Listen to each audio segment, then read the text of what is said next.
We are Squawking Dead, a podcast that pulverizes episodes of The Walking Dead, Fear the Walking Dead, TWD3, the feature film, and beyond.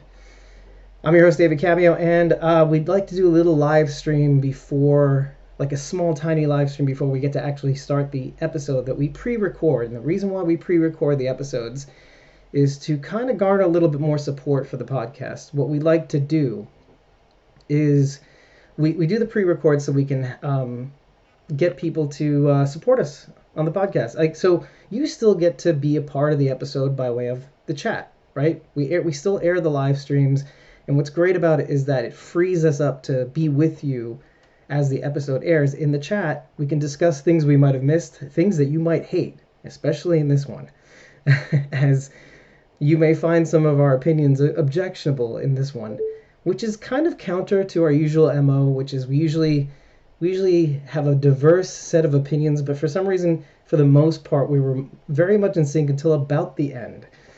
But what we like to do is we like to give the people who support us exclusive access to when we're actually doing the recording. So when we record, we use Zoom. And what the supporters get is they get an email like sometime the day of our recording, and they get the same Zoom meeting link that all the other hosts get as well. And so what happens is while we're recording, our coffee supporters get real-time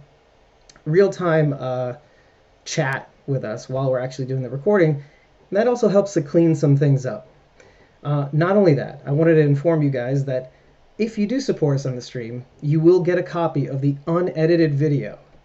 All the mistakes, all the things that you were party to that were cut out from this recording that will be coming in a second. So hang in there. Now, how do you support the podcast? This is the cheesiest thing in the world. ko-fi.com/squawkingdead, or head to squawkingdead.com, hit the handy dandy button and link, handy dandy button under the main menu that says support the podcast, and you can send us a coffee. Now wait, don't do it just yet. If you do it when we start the live stream, the actual episode, there's a little thing that shows up right about here. If you do throw a coffee our way, a little notification will show up saying such and such gave us a coffee. And it's kind of cool. It'll be there forever on YouTube and Facebook that you gave us a coffee. And we definitely appreciate it because we kind of need it, as I only had 1 hour of sleep this morning to get this episode out. Paravoo. So, again, that link to support the podcast is ko-fi.com/squawkingdead. Or squawkingdead.com, hit the orange button that says support the podcast, and do us a favor. Now, I have some exciting cleanup news. As we've been recording the episodes, we kind of just jump into it, but this is why I'm here with you now. I actually got a message at 6 in the morning as I was finishing up this episode, having stayed up all night to do so, from coffee.com proper, like their market relations team or their customer relations team, saying they're going to actually shout us out on Saturday because they kind of like the way we're using the platform. We're giving our coffee subscribers a little exclusive. And what's really great about that is, Nisa's on the stream right now, and she really gave me the push to kind of move in this direction where, the coffee is really, it's a $3 thing. Now, you don't have to subscribe to coffee. It doesn't have to be a monthly thing. It can be like a one-time thing. And if you just give us that $3 or more, you can give us more coffees. That's fine.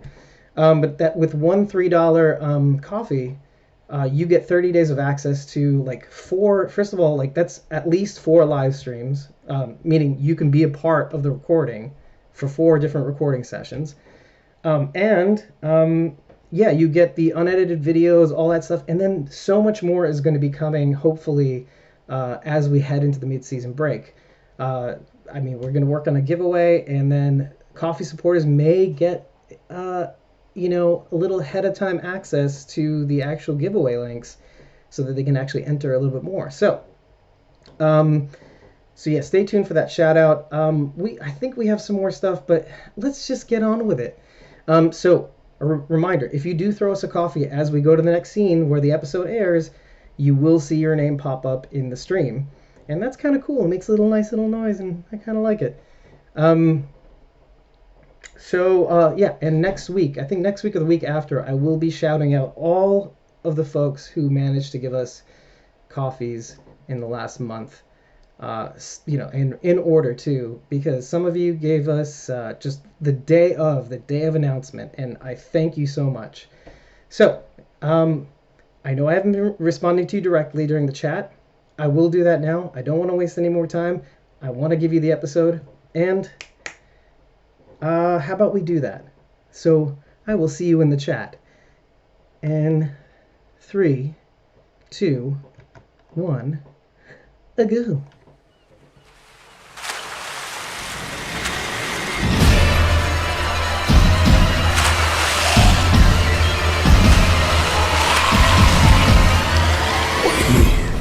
Squawking Dead.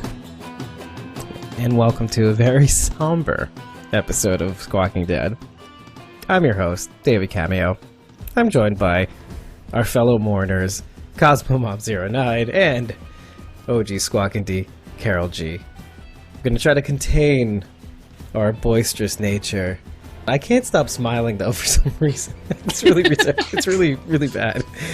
I'm a little bit in shock still, even after having watched this episode a couple times. On the bright side, it's an episode directed by Michael Cudlitz, who did like some really masterful episodes, both this season and last season, all of which are kind of really ratcheted up in terms of scare factor, but kind of classic horror factor too. Like as you examine the scenes from this episode, you start to notice how every single scenario has kind of an element of horror, like between the way people say certain things, the way things are framed and paced and edited more than anything else. Sadiq has passed, which is really rough. After everything he's been through. Really rough. Yeah. Yes. Angela Kang, you done broke the internet. Literally. Honestly, I'm going to be tuning in to Twitter the last 10 minutes of the episode just to see okay, Twitter will explode in about 5, 4, 3, 2. Oh my god! Oh my god! All of a sudden. Let's talk about Twitter for a second, because what we were talking about earlier in the bonus content, and if you don't know what I'm talking about, bonus content refers to the kind of pre-show, post-show, during the editing. Basically, if you support us on ko-fi.com/squawkingdead, which is, just throw us a coffee, and if you do, you get some of the behind the scenes footage. We do a little lean-in recording, and we do some outro recording, and we share a couple things in between. Every time there's a big edit, you basically get the unedited footage. But a lot of people got spoiled even before AMC Premiere aired too. Really? Some people had their suspicions, and other people had screeners, and a lot of other people put 2 and 2 together, and based on screen grabs, and basically there was a concerted effort to kind of tell people I know something you don't know, and then it kind of. But did they really unless you saw a screener, everything else is just basic.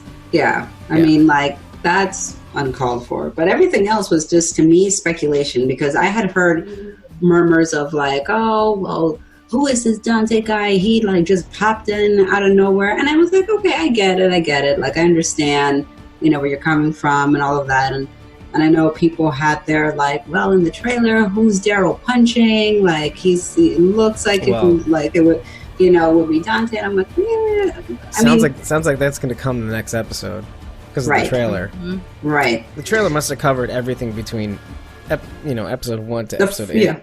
Yeah, I think so. Yeah. So I get it, but I don't know why people would put it. I was surprised, actually, because there were some people. We had suspicions about Dante. Yeah. You look at the mouth, and the mouth triggered Sadiq. Right. And we said that already. But some people actually did have a screener. And the thing is that I saw it. I didn't see it. I mean, I heard it via an @ reply. And literally, literally, like, you had all these other people that got screeners going, hey, listen, I know you saw the episode, but don't @reply me. The common talking heads when they get the screeners like 2-3 days in advance, like Sarah Beth Pollock, Sonia Arena. So they get it. They kind of give us the mood of the next episode. You know, not really any details at all, but then like people will @reply her, like saying I know this and I know that, and like it's like dude, and they're like literally dude, and then they have to like quote retweet or quote tweet or something like that and go, hey, if you're gonna spoil anything in the, don't @reply me. You're like, just DM me if anything. And it's like, and it got out of control because like you have like a concerted effort of people like just non-stop muting and blocking and all that stuff. And it's kind of like to the point where like even I like, and I try not to like get too far into Twitter, but like, or Instagram, by the way, they're both equally bad in their own way. And it's just a matter of like people just forgetting like standard protocol. Like just like if you have a spoiler, just fucking put it behind a cut.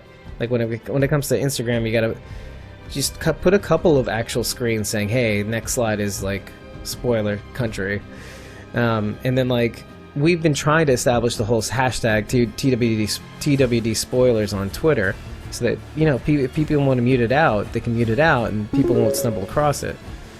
I even put like an Instagram story. If you catch it, we probably won't know by the time Tuesday airs, but basically telling people how to mute that hashtag in their in their Twitter, and then also like how to approach people that post spoilers. I think there's just a weird thing where people need to figure out how to delineate between private and public. Like you want to tell people, but you don't want to tell people publicly.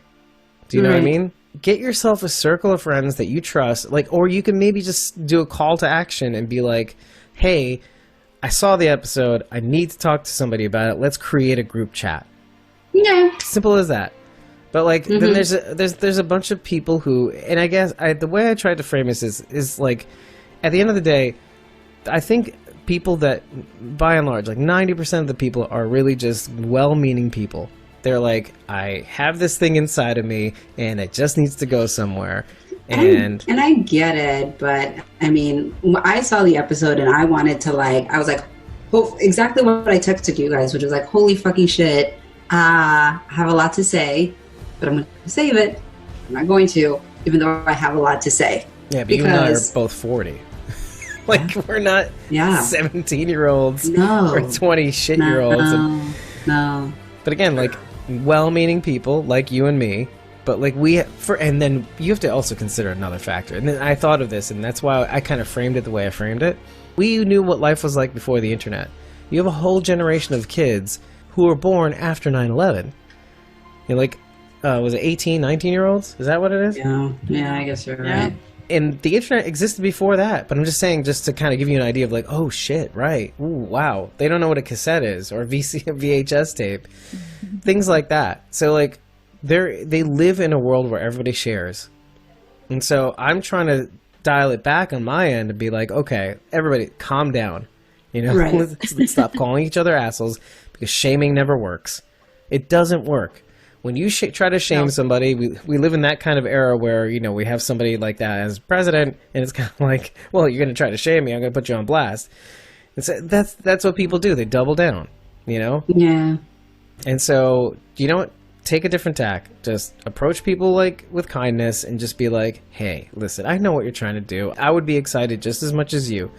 Either get yourself like a close circle of friends to talk about this with, or just like do everybody a favor, put it behind a hashtag on Twitter, put a couple of spoilers images before you post the spoiler that you want to post, or like, and then like a couple of lines in the captions before you actually start talking about it, so that you're not pissing off a whole bunch of people.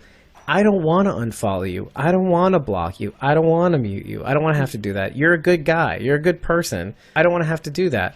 If you keep doing it this way and I keep having to scroll past and be like, the one day where I don't watch the episode before you, and I get spoiled, it's like, well, then I'm just going to have to do that full time because I can't trust myself around you. So, and that's really the core of it.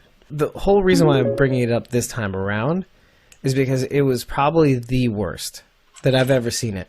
And while you brought up how Twitter is going to blow up when that actually airs publicly, I have a bad feeling about how it's going to shake out. And we're going to be in the chat as this airs talking about how flat that sentiment fell, because people were probably giving it all away during the live tweets. That'd be interesting to see if that's the case. Yeah, I can totally see that happening. People just giving up the ghost, like at the beginning of the show. But I still do feel that it's not enough for someone to say, because if I were to read somebody say like, hey, let me let you know, Dante's a whisper and he kills Sadiq or whatever, I think it's a lot more than that. There's a lot more to it, and it's not as cut and dry. Absolutely. From seeing it. So I would hope that people would still walk away from this episode feeling like, man, I really need to talk about this, because even people who were like went into it knowing, maybe they walked away being like, yeah, Dante is like, but then walk away being like, well, like kind of like conflicted in a way and not quite clear on exactly what went down, because it's not black and white. It's definitely not black and white for sure, and we'll definitely get into that. And you're right. The thing is because I used that's my hope. Yeah, I used the Titanic reference earlier, like before we started the show, and it's like I used to say the same things about like when in 1997 or 1998, I forget what it was. Like when Titanic came out, I'm like, this movie's stupid. It's stupid. We know the Titanic sunk. What the shit? And then like I ate my words. I watched the movie, and I'm like, but it's so oh my god, beautiful. And like so, like it's how it's the story behind, like the story they chose to show as a backdrop to this thing happening. So like I ate my words, and I enjoyed it, and it's like, oh, okay, well I knew it was going to happen, but I didn't know there's going to be this whole story behind it and how it affects that story. And this episode, like even if you knew what was happening, and by now you definitely know what happened, it's in the how. It's right. The things that happen throughout the episode, and then there's the whole other subplot of, you know, Daryl, the whisperer in the cage, which not a lot of people knew about. You know, not a lot of people are discussing. Yeah, I think that got overshadowed even by the people who had screeners. Like their sole focus was basically on the last 10 minutes or 5 minutes or whatever. Yeah, exactly. The emphasis of why it's so important to kind of, and this is my stance. My stance is to approach people with kindness and understanding, like even though it really sucks in the moment, and say, hey, listen, I don't want to have to unfollow you. I don't want to have to like be that guy, or, you know, and I'm not going to publicly shame you. I'm not going to put you on blast. You know, that doesn't work. And I don't even think I feel those things about you. But if you're going to do something like this, just put some safeguards. You should know by now that like not everybody's watching the way you're watching. Not everybody's going to be able to comment the way you comment. And like not all your followers are on the same page as you. So just do everybody a favor and just put some things behind cuts. I even went so far as to say, like, okay, listen, if somebody's not listening to you, then just do everybody a favor, put them on blast in the stories, and just do it with kindness, and just say, look, this guy isn't putting things behind a cut. Do with that information as you will. I don't think they're a bad person. You know, just if you run across a spoiler, I want to be able to avoid you having experienced the experience that I experienced. Even knowing the fact that Sadiq dies. Or dies, whatever you guys believe. Right. Yeah. Right. That's a big thing. That is a huge thing that, like, when you see it, it's like, is this really happening?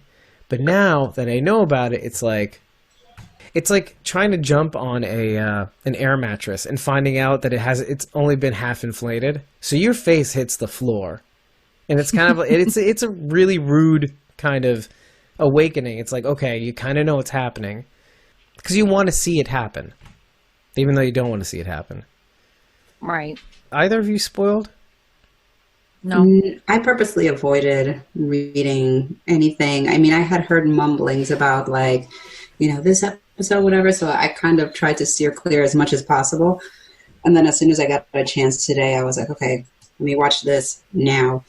And then, you know, I was like, all right, fine, I'll open myself up to what the internet is saying, you know. But there were some places like that really were, you're right, that were really spoiling it. Like links that I didn't even think would like blow by blow tell you what was going on. Like I saw this after the fact, after I saw the episode. I think it was like through like Newsweek of all places, and it was like they basically cited the Spoiling Dead, basically saying like, and they kind of went into a blow by blow of everything that went on. Right, It's awful.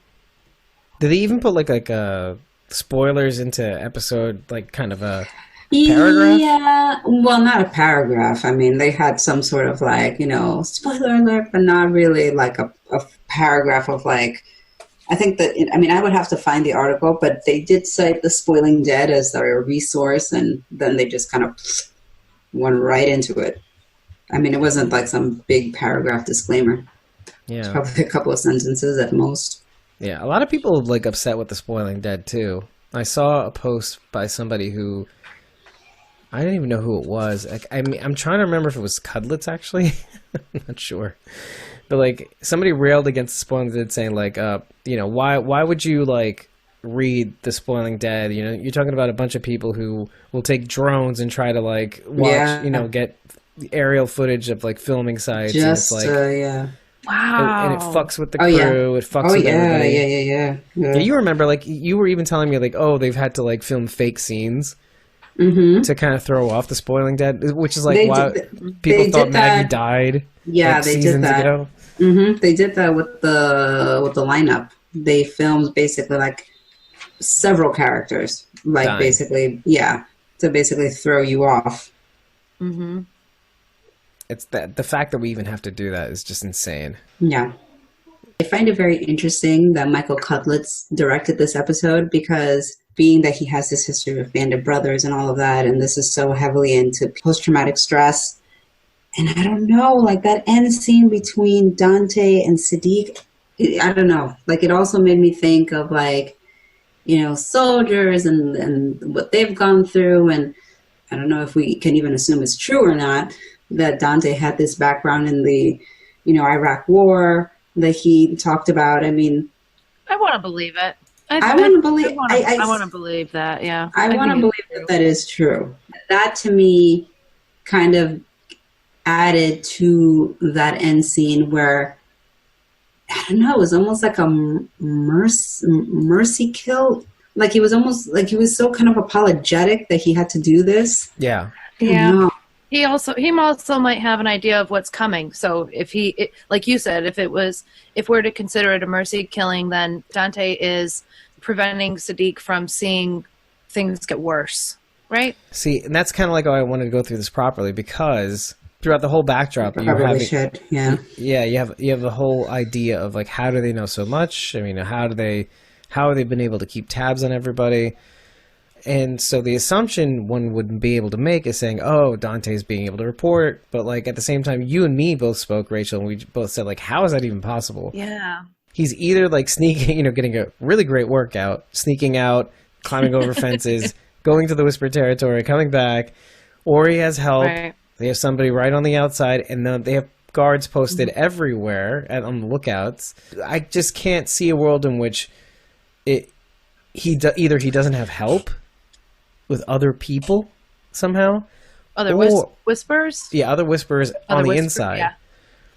Mm-hmm. Or, and this is what I think Dante defected. He defected. Okay, he defected from the whispers. Yes. Yeah. I see. And that's what I think. And I think that that's totally plausible, because even the way he talked about their community and how you guys all come together, and we get semblance of that in this episode, the idea of Alpha's incredibly manipulative, but also like this idea of like being a traitor, or which side are you on, or, you know, where do you really stand, or where you want to be. Like, you know, I think that Dante very well could have defected from the Whispers and sees himself like, no, I want to be here. Like, this is where I truly want to be.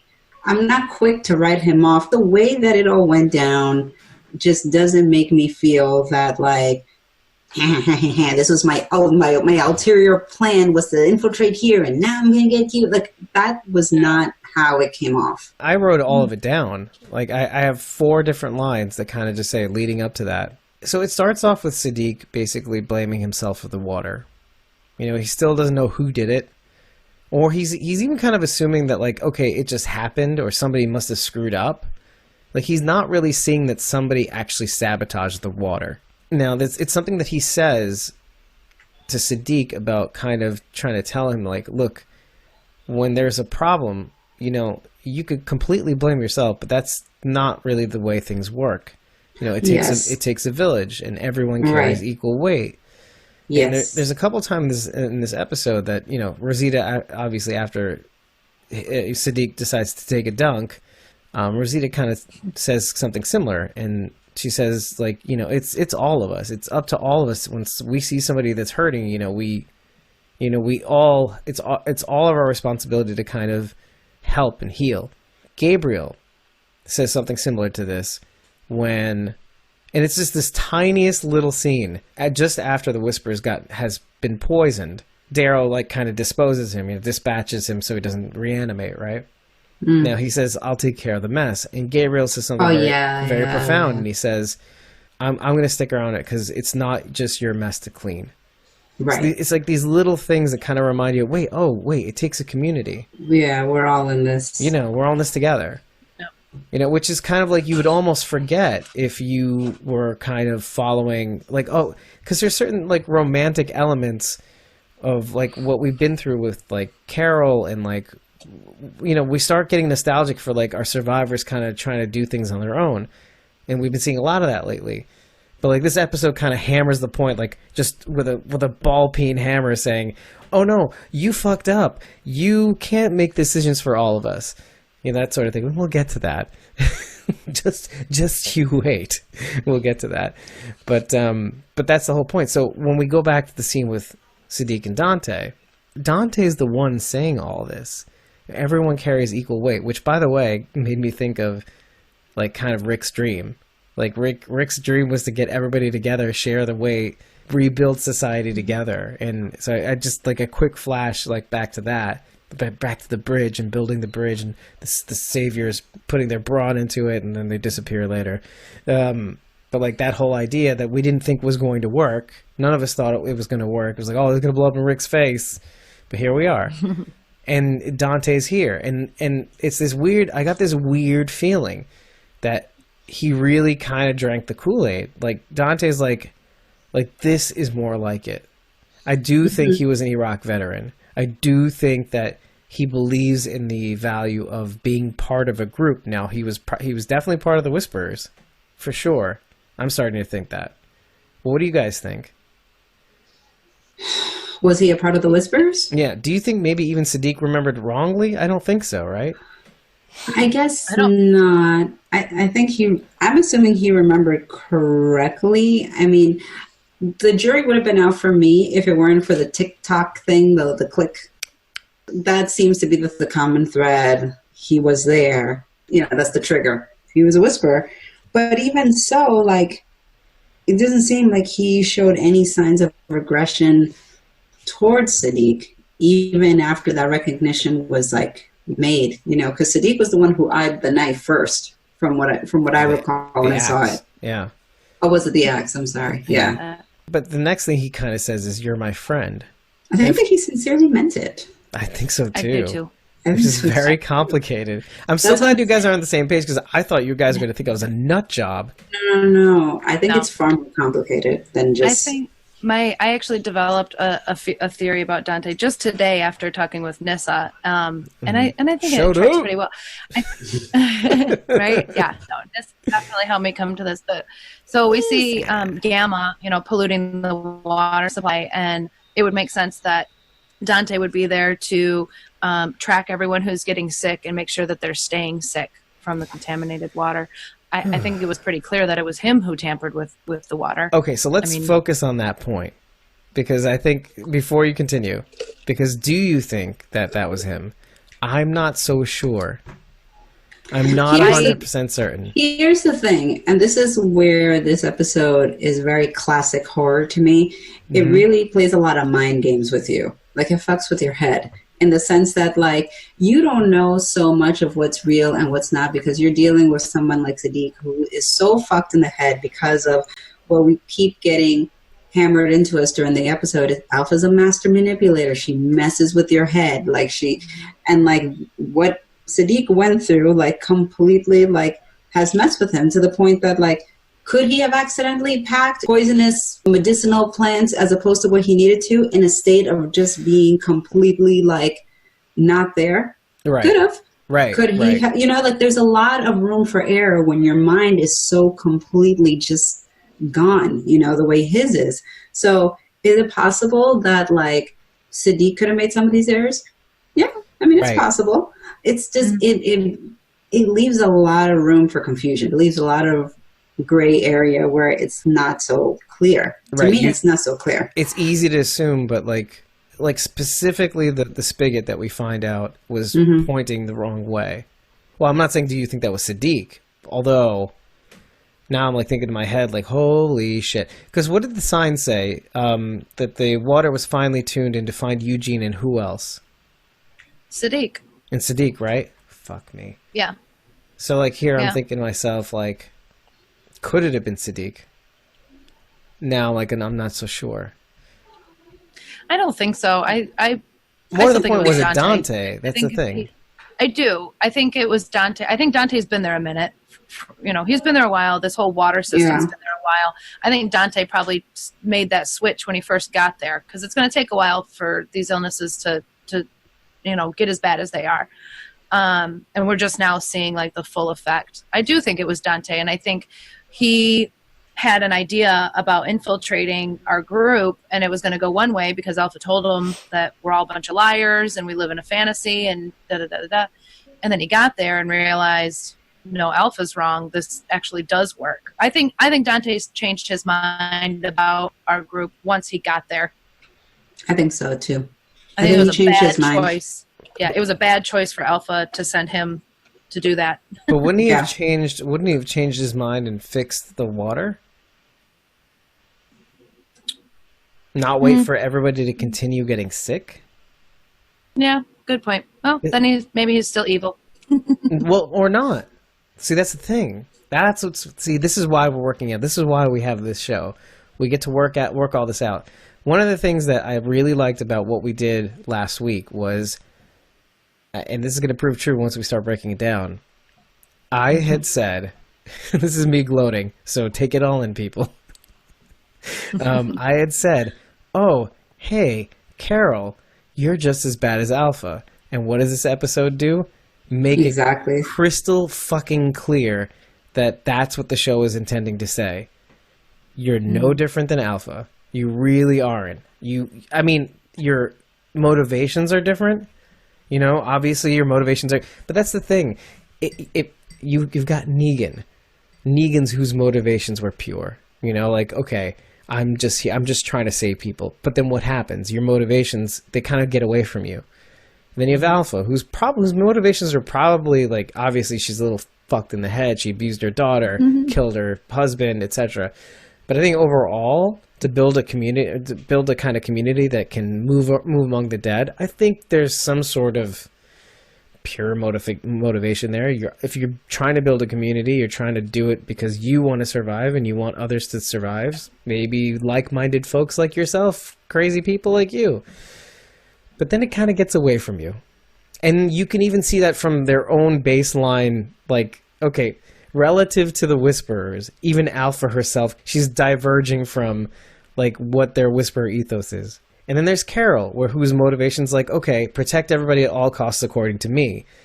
But then it kind of turns into something else. Like, as soon as she's compromised, and you're talking about different people who've been compromised, you're going in a circle and something goes out of whack, a gear goes out of whack, and you kind of go out of orbit.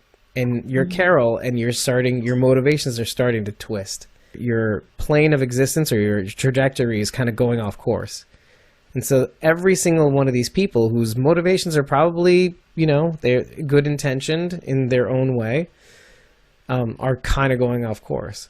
And so it's very easy to compare Carol to Alpha in that instance. But going back to what we were talking about, Dante, you go in with one idea and then you see how good it is, and then you're kind of like, okay, I think I like it here. I think it's pretty good. It's pretty sweet, actually. They have apple jam, strawberry jam. He is very confusing, though, because, I mean, you're absolutely right. I mean, if he's killing someone and, like, I didn't want to do this, I don't want to do this, then don't! Like, what are we missing here? Don't do it then! Like, what? But then what happens? But you have to think about, like, how it must be from his angle. Like, we're sitting here pretty watching this whole episode. Like, well, and meanwhile, also, he's panicking. He's panicking, and also you have someone like Sadiq who, again, not mentally all there, and pretty much has zoned in and decided, wait a second, you're a threat, and is like bent in on killing you. So he's, again, self-preservation, right? So he's just kind of protecting himself, even though he really doesn't want to do it. But like, if he doesn't, he knows Sadiq's going to kill him. Well, I mean, it's a compounding thing, isn't it?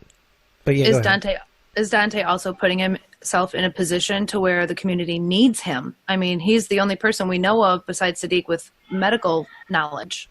Right. So without Sadiq there, our group might be forced to let him. I mean, if he's the only person with medical knowledge, that's worth a lot. This is going to be a far more complicated situation. It's not going to be cut and dry because on the surface, you would think, if Dante was in the barn when all this stuff happened, and he is a whisperer, you would think immediately this would be and you killed Sadiq. So assuming that Sadiq is dead, you would think immediately this is grounds for, okay, you're dead, we're killing you, that's it. But I don't think that's going to be the case. If you were Dante, you're saying if you were Dante, you would think that, right? Well, yeah, like, or just in general, if I'm looking at it from the outside perspective and thinking that, like, okay, on paper, this guy was a whisperer, this guy potentially was in the barn, this guy just killed your only doctor, Sadiq, so pretty much it's clear that you're not going to let him live. But I think that they will. From an outside perspective. That's what I'm saying. Not knowing anything about the community. Right. They will let him live because they need a doctor. Well, hold on. You raced past a certain fact, though, that we need to discuss, and that's, do you think he intentionally went in there to kill Sadiq? I don't think so. No. I don't think he went there with the intention to kill him. For me, personally. Rachel? I think that he was triggered when he saw Sadiq look at the axe and make a move. Right. But Rachel, what do you think? No, I agree. I don't think the intentions were to kill Sadiq, because even as he's choking him out, he says, like, I didn't want it to be you, not this way, like something like that. Like he didn't. He said, I didn't want this, not you, not like this. Not you. Yeah. And then he says, close your eyes. Yeah. And the ironic part is that they don't close. No, they don't. Which is that's what's leading me to believe that he died. Right. Because if he passed out, he would have just like closed his eyes and like kind of like, yeah. But the fact that his eyes stayed open, that I'm like, ugh. Like I'm like 90% dead, 10% gonna get out of it somehow. Yeah, no, it's true. If his eyes would have closed, I would have said, like, we've all seen wrestling and they've done this move where it's like, oh, he kind of momentarily like passed out or whatever, like. But the fact that his eyes are open, it's like, oh. Yeah. And his arm goes limp and there's no more fight. Like, it seems very clear. For a while, too. Right. And he's still holding his neck. But I'm still not, I mean. You're not counting him out. Right. No, I'm not. It's looking that way, but I wouldn't be surprised at all if next week he's back. And I'm like. In one way or the other. Uh-oh. Uh-oh. Yeah. So furthermore. So, because then you went on to saying, that'd be terrible. I mean, would it though? That would be on a purely selfish level. Would the Walker Sadiq? It'd be awful and awesome. Right. So now you said something else, like being like, okay, now Dante's positioned himself as the only medical person, which kind of implies. Well, I was asking though. Is there anybody else with medical? I don't think there is. I think they took out all of them, really. Right. Yeah, Enid's gone, that's what I mean. Like a doctor is a very powerful position. You have everyone's health in your sense. Yeah, they do have like somebody at Hilltop, or maybe one or two people at Hilltop, but that's it. Yeah, I don't think anything else. Oh yeah, Alex? Have we met Alex at the Hilltop? I think is in the infirmary. I think that's who they're called. Yeah, I don't remember. Yeah. Yeah. Because I thought from how you were saying it that it was somewhat intentional, but no, it's not. Like, now he's not the man. Yeah, okay, fine. I was just making that clear because it started sounding like there was intent behind it. I'm like, whoa, okay, we got to go back. We got to make sure this wasn't intentional killing. I don't think so, but it might just work out for him being the only, medicine man around. Yeah. I mean, there's a lot of things that are kind of hairy because, like, it's kind of like you were saying, Carol, like because of the hemlock that poisoned the Whisperer in the prison, and Dante saying, "Hey, you pack that bag," that puts in a little reasonable doubt. Poison his own people if that's a Whisperer. If Dante's a Whisperer and this guy was a Whisperer, why would he poison? I'll tell you why. So he doesn't give up the horde. He seemed diehard. He seemed like he wasn't budging, though. Yeah, but I don't think he would. I don't think Dante would take the risk of him accidentally spilling the beans or possibly blowing his cover. Or he might take the chance. So the episode is called "Open Your Eyes," right? No. Mm-hmm. It's a kind of like a tongue-in-cheek thing because once you start watching the episode again, you start to see certain things. The beginning of the episode, like I'm just going to go and say this one thing, and then I'm going to move on to going back to the prison cell.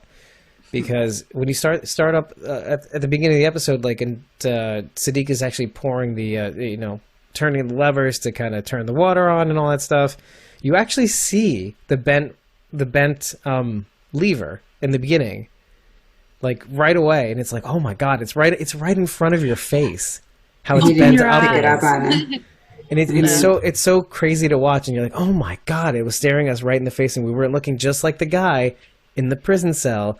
The truth is right in front of your face, and you're just you can't see it. Mm-hmm. And so, going back to the prison cell, if you watch what happens when Dante goes into the cell, Siddiq is there too.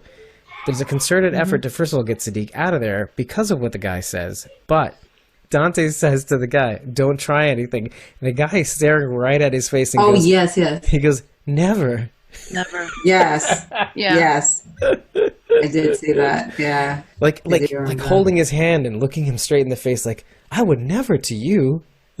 Yeah. So clearly the guy recognizes him. Clearly he's seen my face.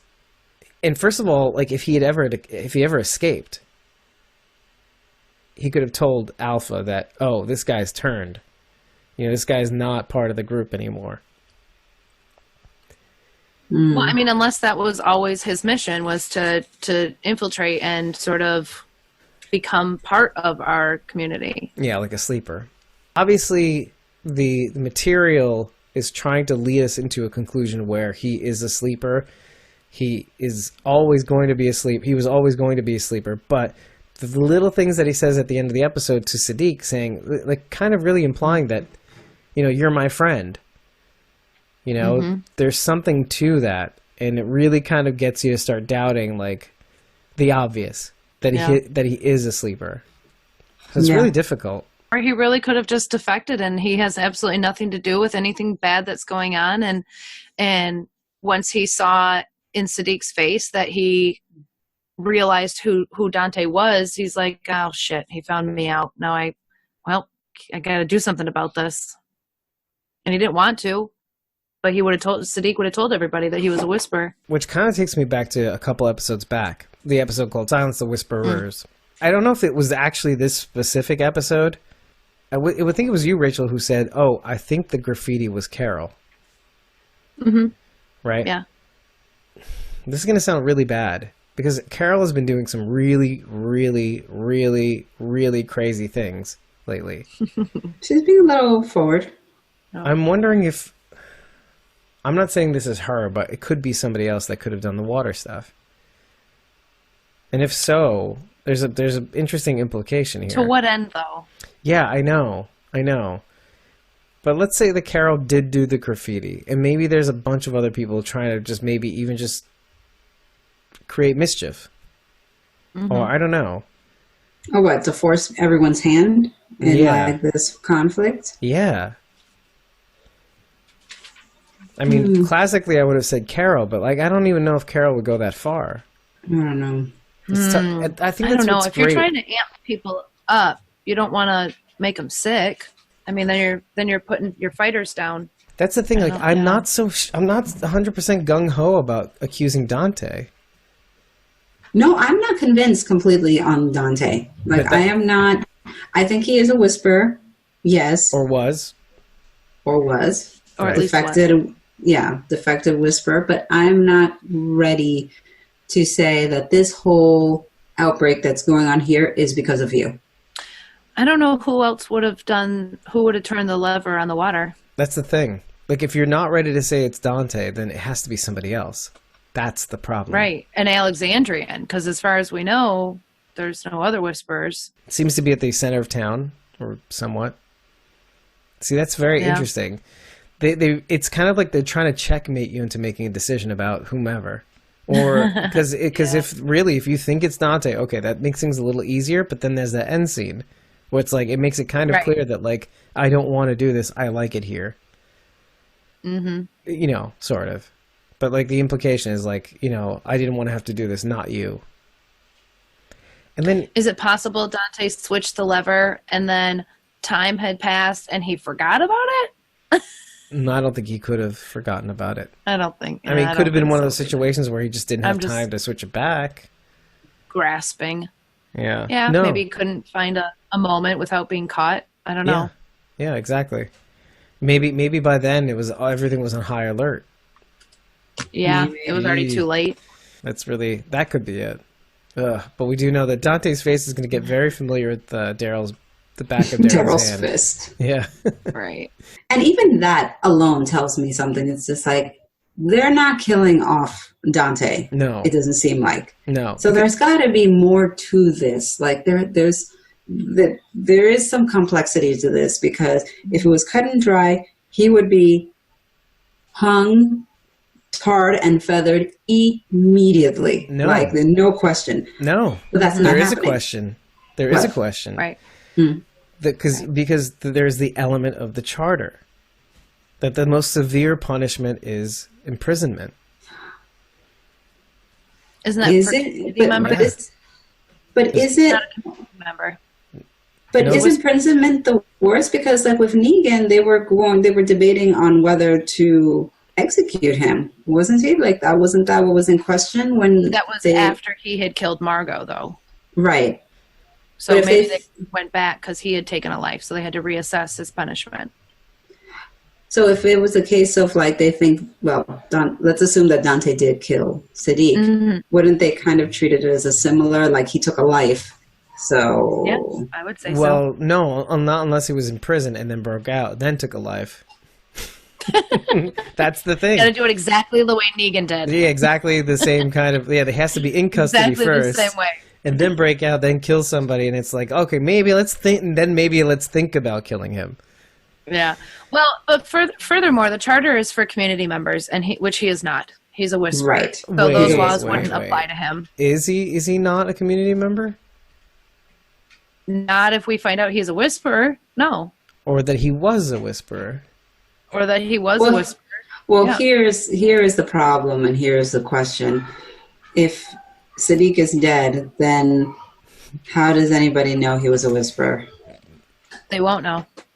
That's the problem. Well, I mean, it's going to be pretty obvious. I mean, Gabe's not.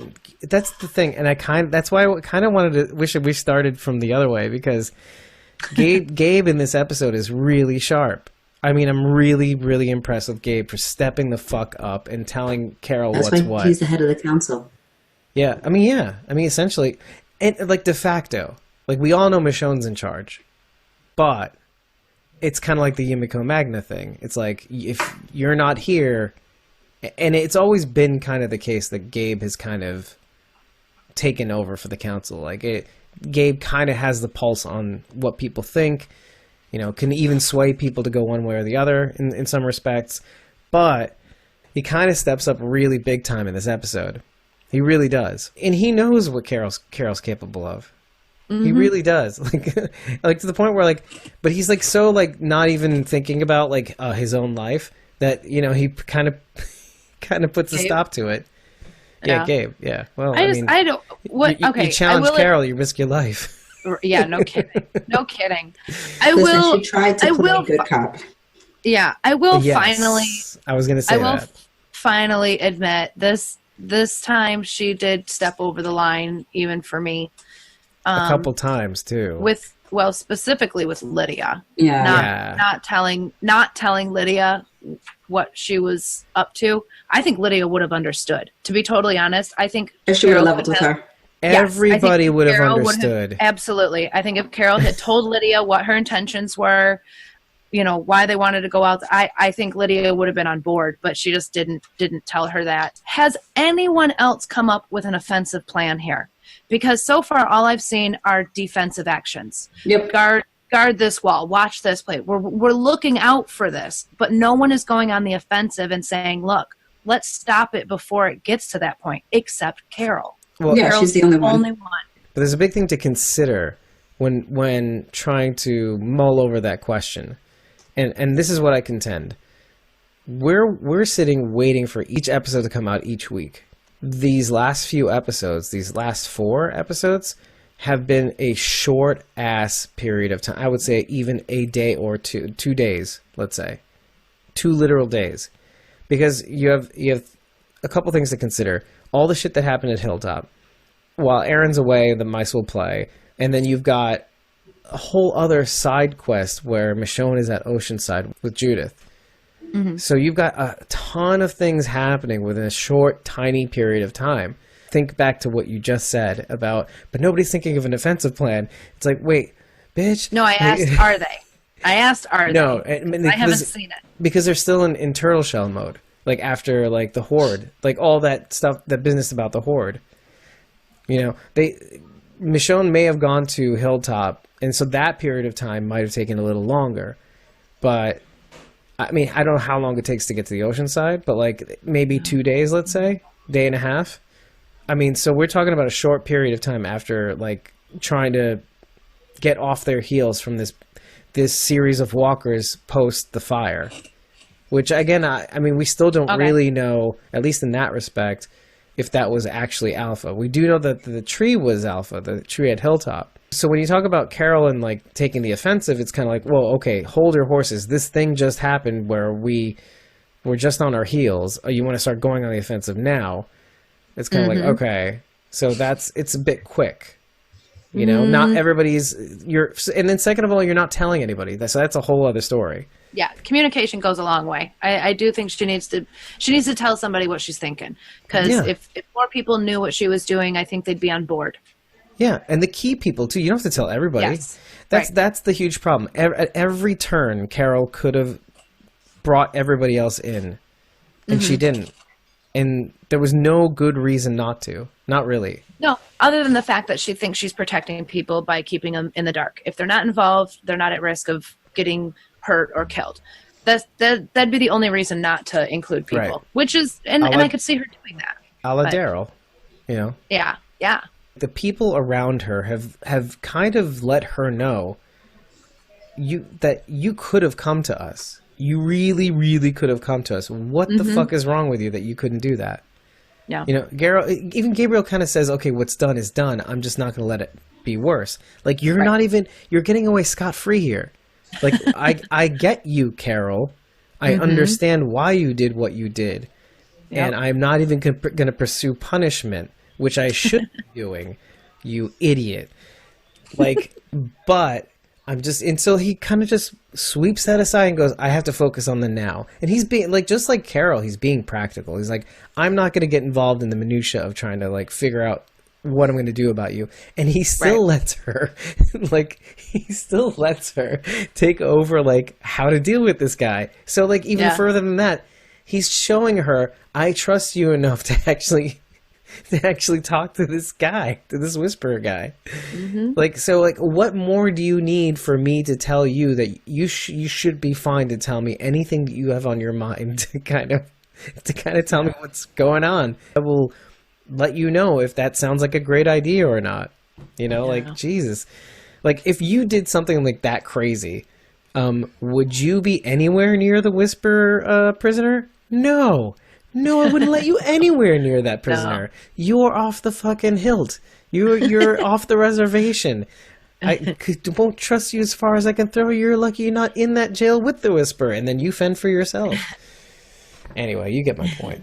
Sorry, I was on the So do you think that, I mean, on the topic of Carol, you know, letting people know about things, we did see, okay, so while the Whisperer in the prison cell is in the process of dying, we see Carol and Lydia walk in, and then Daryl hops up, of course, and is like, no, go back out. Yeah. So the fact that Lydia showed up with Carol, do you think that Carol told her why she was going to take her down there? No. Or why do you think Lydia went down there? What story would have Carol told her to get her down into that cell, knowing the Whisperer was down there? It's Carol. Sorry. She might have told her nothing. Yeah. I mean, in my mind, it was sort of like, hey, we need you. just judging by the actions from the last moments of the episode, it's kind of like, you've been just fucking with me this entire day. I know. Well, and that makes sense. Like, I agree. I don't think she told Lydia why she wanted to go down and see that Whisperer. Otherwise, what happens later in the episode would have made sense. Right. Exactly. Otherwise, she would, you know. Finally, Carol says, "Well, she told everybody that, you know, Alpha told everybody that she killed you." Yeah. Like, that's something Lydia should have already known at that point. Yeah. Every opportunity she had to tell people what was on her mind rather than tricking them, like, literally could have walked people through it. And people would have understood. That's the crazy thing. Lydia probably would have understood completely, and she would have probably been eager to do it. And absolutely. Lydia knows if any one Whisperer would have caught a glimpse of her, it would have been over for her mom. And Lydia knows that. She would have been totally on board for that. Now, I'm not trying to give Carol credit with this one tiny thing. But it's more of like an insight into why she probably didn't tell Lydia. And it's a little conversation they have on the balcony. What Lydia says to Carol, I hate them, but I know them. But I know them. And a few seconds ago, she says, you know, so more people are going to get killed, right? And it's like, she makes it very clear that she just is tired of the killing. She kind of says what Carol says in the other episode, which is, you know, in a kind of, in Lydia's own way, we've already paid. Now we're trying to, you know, put down like more payment. We're trying to just get retribution. How long is this going to go on? And so when she says what she says, Carol kind of does the calculus probably and goes, oh, I better not tell her. I better not tell her. I'm going to keep this a surprise. Yeah. What was she going to think? Like, okay, we're going to cross the pike borders and like, I'm not going to figure it out. Yeah. I literally wrote in my notes, Carol kidnaps Lydia. Period. That's literally what she did. She's a kid and she was napped. Yeah. I mean, she's kind of like a pawn that's basically bounced around and used between Alpha and her, sadly. Yeah. And between the two queens. Yeah. Pains in the asses. Pretty much. Can I just mention something about Daryl, which was just like one random like thing, and I don't know what the meaning was supposed to be behind it or all that. His scene where he kind of, I guess, when they bring Lydia into the house, and Carol basically tells him like, you know, I'm good with Lydia, you know, like you go rest or whatever, and he goes into his quarters and stuff where Dog is there. Wait, can we back it up for a second, because something specific happens right before that. Okay, because she says, thank you for having me back. Thank you for having me back. And he said, well, it's the truth. Yeah. So almost like not even to satisfy her. Yeah. Like not even you're welcome. It's like, I was just saying the truth. I'm just saying the truth. Slow your roll. Right. Okay. Not like I'm just having your back because for the sake of having your back, like, you know. Right. But then she says something else. The Whisperer's not going to give it up easy. And I'm like, he knows Carol is going too far. And he just kind of walks away. He doesn't even acknowledge her at that point. Mm-hmm. It's like she's basically saying, hey, I'm going to torture this motherfucker. He's not going to give it up easy. And he just kind of looks at her and turns away, just walks away. Mm-hmm. Doesn't even acknowledge that. She says you can sit it out if you want. Yeah. And he basically walks away. So that tells me something. It tells me he's kind of like, I don't know what to fucking do with this lady. Yeah, because she's on a mission. She's on a mission. Because I love her. I love her, and I really don't know what to do. Right. That was the thought that I heard out loud as he's sitting on the couch looking at the double cappers. Yeah. What am I going to do about her? That's what I was wondering. What was the meaning behind the double cappers, acorns, whatever it was that he had? I also thought it was interesting that they basically focused on all of his scars. They focused on all of his physical scars, and they zoomed in on the double capper because Carol is giving him emotional scars. Deep. Yeah. Deep. That's kind of what I wrote. Oh, did you? Yeah. In a sense, I mean, he literally, he could have just kept it on him, but he to the point where he puts it down and has to take the shirt off that it was in. He's so disgusted. I don't know about all. He's burning the shirt that the double capper was in, but he can't seem to throw out the double capper. I think that was just a cheap ploy. I'm really joking. I'm sorry. Dixon fans. That's another Twitter moment that's gonna be like child bullying, and also Dave hates Daryl. Dave thinks Daryl hates Carol. I'm like, no, not true. I think this is the first time we've seen Norman without a shirt on since season 2. I know, that's what I'm saying. Oh wait, except for when he was naked, of course. And scars in the cell. That's and scars too. I think a little bit. Have a shirt. I thought they lifted the shirt up. They just lifted it up. It was a body double. I got you. No worries.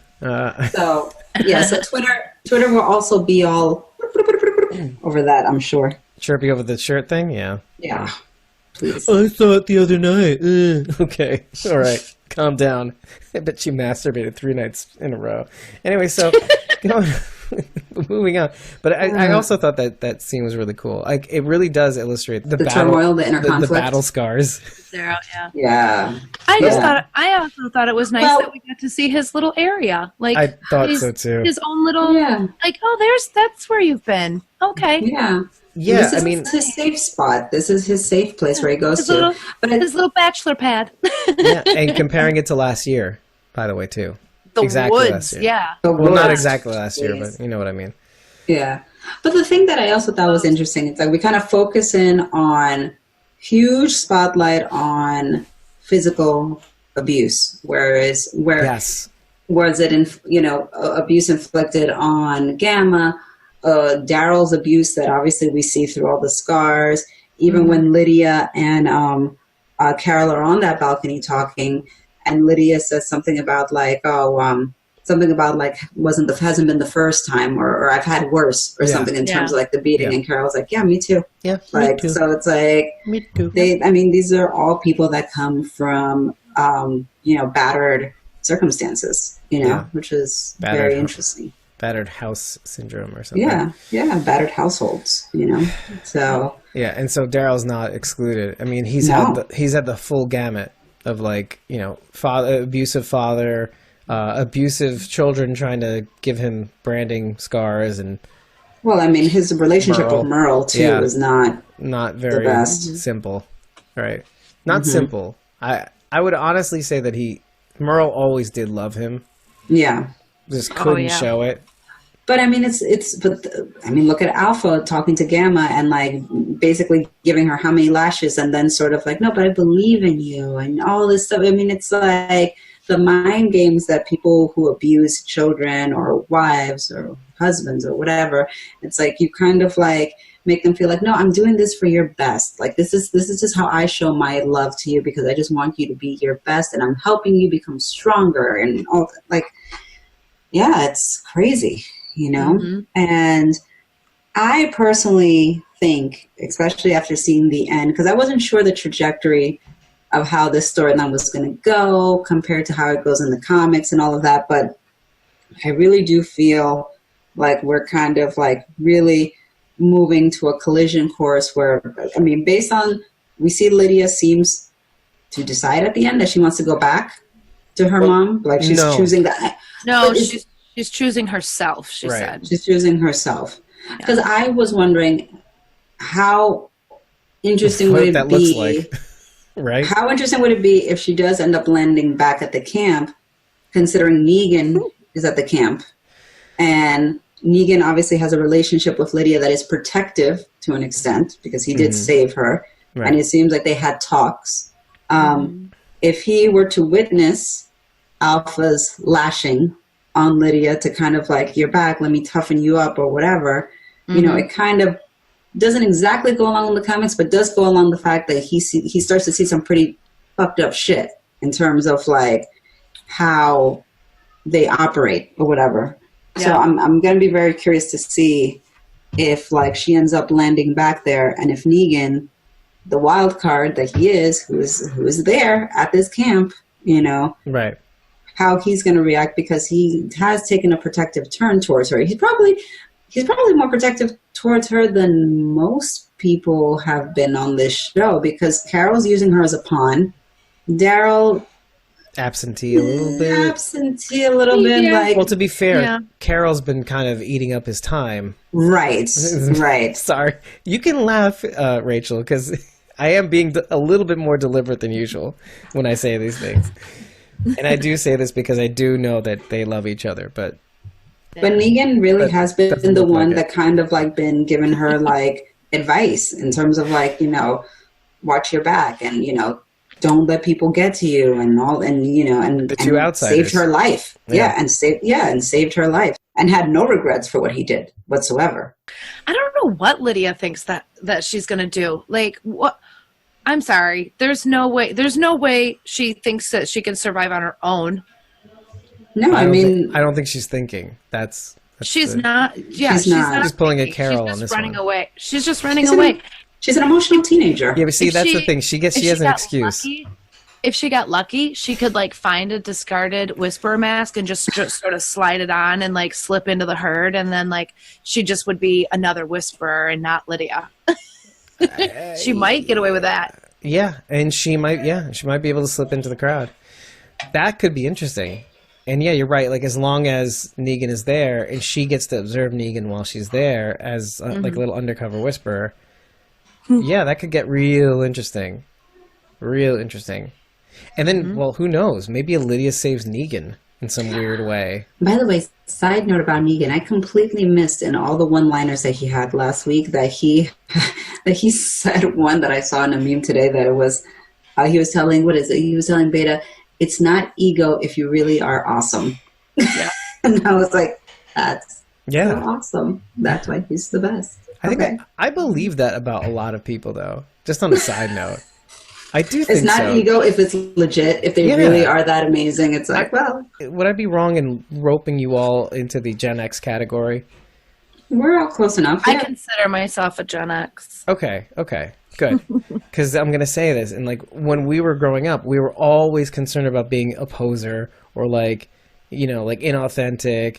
Like, and the big thing was all about being, I don't know, about humble or like not to seem like you're like being arrogant or whatever like that. And I'm like, that shit's overrated. Okay, if you got the goods and you can trash fucking talk, because we were so used to the jocks and shit like that in the 80s, like kind of full of themselves, and we're always like in the background kind of like, oh, we're not going to be like that.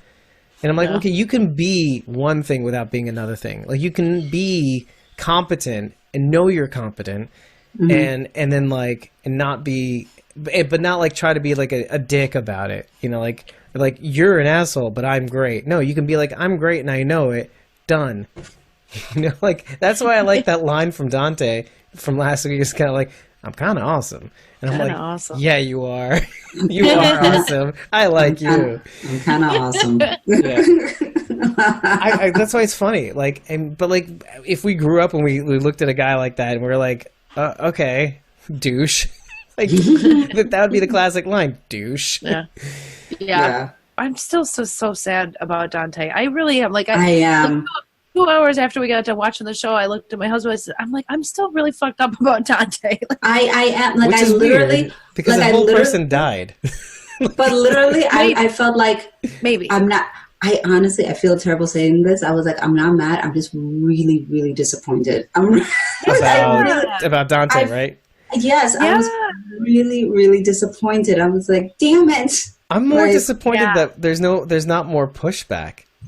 Like, nobody's challenging us to go from that flashback scene where literally Dante is holding his eyes open, making him watch Enid die or get killed. It must be something to go from that to this right now. Do you know what I mean? Like to this scene right now. What was the evolution of Dante from that moment being the complete horrible horror of a person to getting to this person? Like, I kind of want to know what that looks like. And how maybe we'll see it. Yeah. That's what I'm saying. And how that happens in a compressed amount of time, because it hasn't been that long necessarily. It's been long right? enough. It's been many months. Well, true. Actually, you're right, because we went through the storm and all of that. So so it's been long enough. We went through a whole, I think, whole season. 2/3 of a pregnancy plus, I think, another 2 months, month and a half. Yeah, that's true. Almost a year. So like a year. He's had time to kind of settle on everything that's happened. And when did he infiltrate Alexandria exactly? When did that even happen? Because it was like a one moment. It was like, whoa, Dante's here, and we were like, whoa, look at this, and but we don't know when that even happened. When did he join the community? Where did he come? I don't know. Right. Did he come in with a small group, or was he alone, or a small group of whisperers? What? Right. Well, that's the other question. If we find out that he came to our community with a small group of people, now we're going to have to look closer at these other people too. Right. Oh God.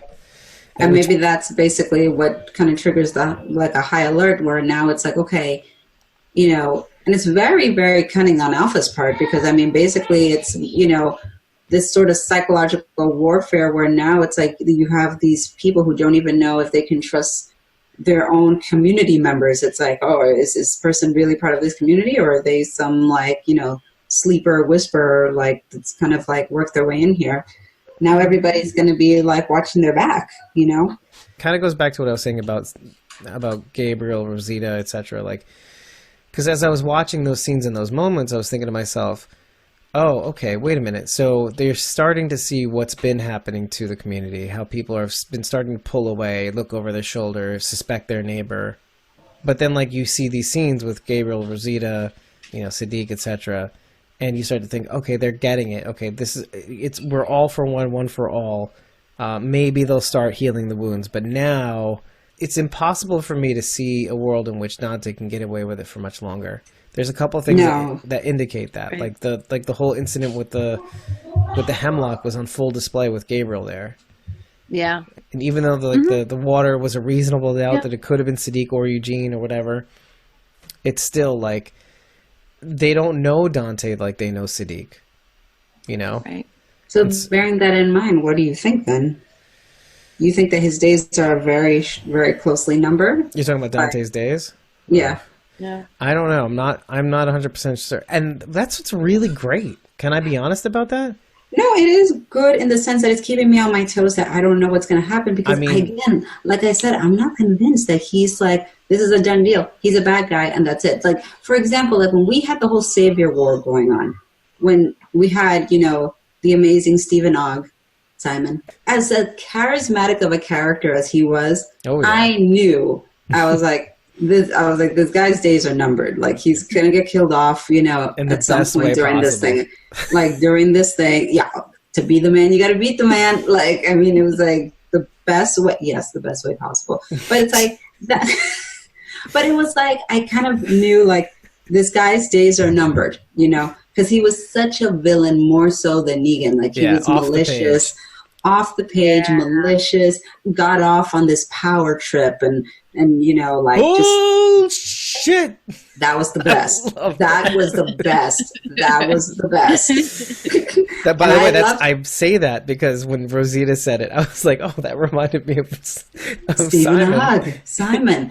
But even so, I was very much clear. I was like, okay, this guy's days are numbered, because to me, it was very clear this is not a reformer, a person who can be reformed, right. Or what was it, that old movie? Is it Cool Hand Luke?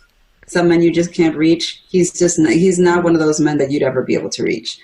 Whereas with Dante, I'm not so convinced that oh man, this guy's days are numbered. He's gonna get killed off or whatever.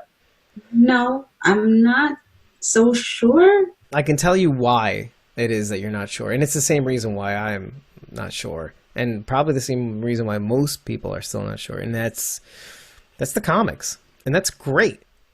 It's great. I don't know if it's, but even if I didn't know anything from the comic and I'm just looking at the situation independently, it's like he shows remorse for his actions. Like there's a remorse that in the Sadiq situation, you can see the remorse on his face, where like a lot of these guys showed zero remorse for the stuff that they did. I mean, they got off on it. The contrast with the Whisperer in the jail cell is actually a really good point that you're making right now. Is like the contrast this guy's behavior is with Dante's. It's like, oh wait, this guy has remorse for his actions, whereas the guy in the prison cell was like, blind follower. I don't care if I get tortured. Like, right. Cut off my fingers. Cut off, whatever. Like, I don't care. I'm loyal to my, leader, and that's it.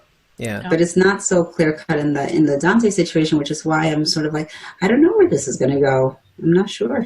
Well, it wouldn't be the first time that we've kept someone around who killed one of our people either. And that's also assuming that they find out.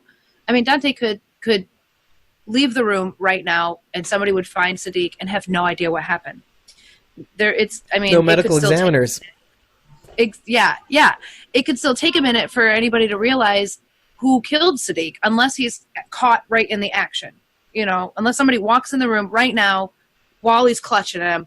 Nobody's really going to know what happened to Sadiq either. So it's going to be a while before they figure that out. Well, the fact that in the trailer they show, like, what's his name? Daryl punching Dante, it makes me think that's like something. Dante. Yeah. I'm going to go on a limb. That tracker eye. Those 50-year-old eyes. I'm sorry, I had to say. Those 50-year-old eyes, yeah. Listen, they're sharp, though. Joke we though. had last week. Listen, some people are blessed with wonderful vision, and God bless them. I am not either. I'm not one of them. I'm not one of them, so, what? Who said that? Yeah. I mean, obviously, everything's going to come to a head, and they're going to figure out who Dante is and everything, but he could play this in a way that he's like, oh, what do you mean? What happened to Sadiq? Oh. Although, what would be a very, very interesting and smart contrast to what Carol's doing, he outs himself quick, and then has to deal with the fallout. Maybe get ahead of him. I kind of feel that he will out himself. I kind of think that he will. In my mind, I feel that is the more likely route he's going to take. That's the only way we can get the comic Dante at all. Ever. Yeah, I think if there's any hope for retribution, it's gonna be by spilling the beans and getting out ahead of it, saying, here's everything out on the table. Yeah. There's a couple of things that go on between Aaron and Gamma that's really, really interesting. That's true. They have their moments. Like Aaron subtly trying to, because you start to understand what Aaron is trying to do. He's like, I'm not trying to get information from you. Right. I'm trying to show you how good this shit is. So it starts off with the bread, and bread in Judaism is like a big deal. Okay, bread. If you say the blessing on the bread, you don't have to say any of the other blessings on any of the fruits, vegetables, anything else, wine even. It goes above wine. Wow. Right. So that's how big and important bread is. Usually what you'd have to do is okay, if you're having an apple, okay, you make the blessing on fruit. Okay, done. But let's say you have bread, fruit, you have a carrot here, and you got a pizza. Okay, you only have to make the one blessing on the bread, and you're done. You don't have to make any other blessing. That's how important that is. Now, the reason why I say that, and it's kind of obvious to even you, is that out of all of these things, the bread symbolizes the painstaking stages in which it's actually made. Say in the old country, right? In olden times, the grain has to mature. You can only grow it between certain times of the year. It has to be reaped. The wheat has to be lifted from the chaff. It has to be pounded into flour. All the right ingredients have to be put into place. It has to be baked for a certain amount of time and not burnt, because or else it's garbage now. All these different stages, and so when it finally comes out, it's kind of oh, this took all the stages in which it could have been fucked up, but it came out this way, and it's usable and eatable, and so that's why it has this high status, this high honor among food. Now you take that, and there's also a little fable in Judaism where in the Garden of Eden they used to have trees that made a sort of bread. He's like a bread tree, right? And so when Adam and Eve were cast out of the Garden of Eden, God said basically, he said to them, now you'll have to toil for your bread. Like with the sweat of your brow. And so it was just a very interesting, it's a fable. It's not really like it's what's called a midrash, which is like, it's kind of like a story that's made up to illustrate a point. Okay. You should assume that it's true, but it really isn't part of all the Torah or the writings or anything like that. Anyway, so the whole thing is to illustrate a point. So you go back to the episode, and Gamma's kind of like, wait, hold on, you make this shit every day? Yeah, she did say that. She's like, every day? She did. And so, like, knowing all of that, it is kind of a big deal. Like, to go from... Yeah. I mean, breaking bread, there's a reason that the saying is breaking bread. It's a big deal to eat with someone. And he's bringing her food, and she is eating of their food. I guess that's a theme, too. Well, she doesn't it's the same thing with the whisperer in the cell. She doesn't take the bread. She doesn't take the bread. No. It's not. She's like twiddling the leaf that she's eating. She like, okay. waved them away with the little, almost, I don't know. She's eating those leaves. She could be, yeah. Yeah, she is. I like the way that she talks too. She still talks. She still sounds 100% human. She doesn't talk in broken words, like a lot of the whispers we hear. Even Alpha, Yeah. She talks to her. Normal. She sounds like a human. She sounds like she's not reciting some sort of mantra like, we walk among the dead or no. Like she's in a serious tone. No, right. She's just like. Right. And even when she does begin to recite it, it's like she's having to remind herself of these things. She wasn't saying it as a prayer; it was a reminder. Well, kind of like you were saying, Carol, like that middle management thing. We bathe in blood. Yeah. Right, exactly. She's just we like, are free. Yeah. Right. It's just like, I too. Very matter of factly. Policy. Yeah. Right. She's like, I too am empty.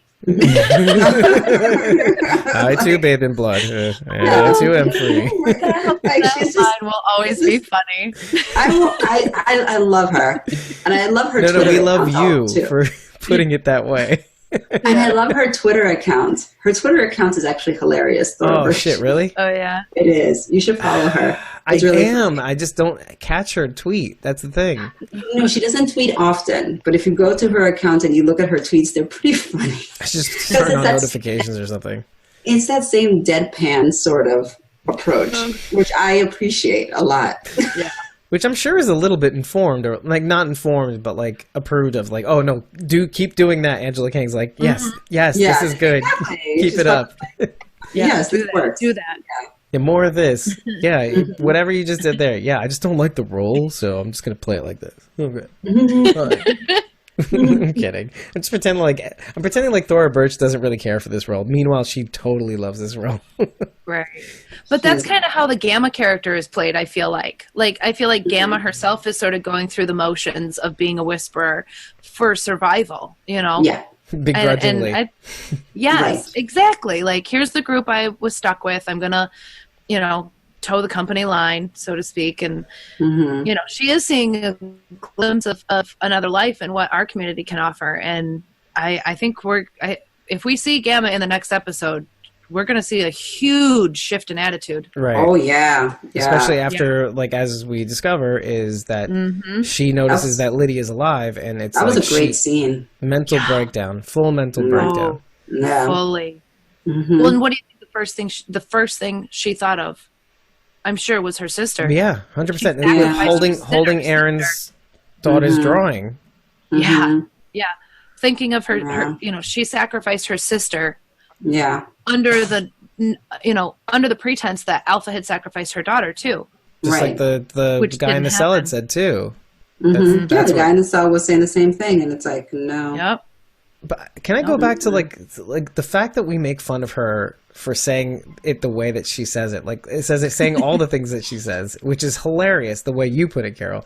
But I'm also I kind of actually started to think about it. Like, wait, I think this is her version of being empty. Like, wouldn't that be like a way of kind of conveying, I too am empty? Like the way she's been talking to Aaron, it's kind of like there is no emotion. I am nothing. It's like that's like her version of that, not this kind of like, yes, I'm alpha and I too am empty. Yes, like you don't have to be that way. That just happens to be that person, that character's version of, I guess I'm empty. Yes, I bathe in blood. I am free. That's like a version of empty, like the corporate office version of empty. Scranton, PA. Yeah. Maybe. And I just thought of that. Like, okay, like if I've been working in an office for like all my life until my 40s. Yeah, that's how it'd probably sound like. So you're saying she is fully on board with the whispers, and this is just how she interprets, gives off. Empty. That's how she's empty.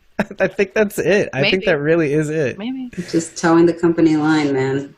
Right, yeah. and then I think she's just faking it till she makes it. Mm-hmm. Yeah, I think her attitude towards her job is the equivalent of mine, which is like the shrug emoji. Right. Like, or like it's the dash. I think it's more the dash _ dash. Right? Like the eyes are kind of like this. Yeah, that too. It's like, look, all right. That's me every day, just trying to get through the day, man. That's all. The big concern that we had the last few episodes was, where the fuck is Aaron? And which illustrates that other thing that I was talking about. And I wish we talked about this first because then it would make more sense.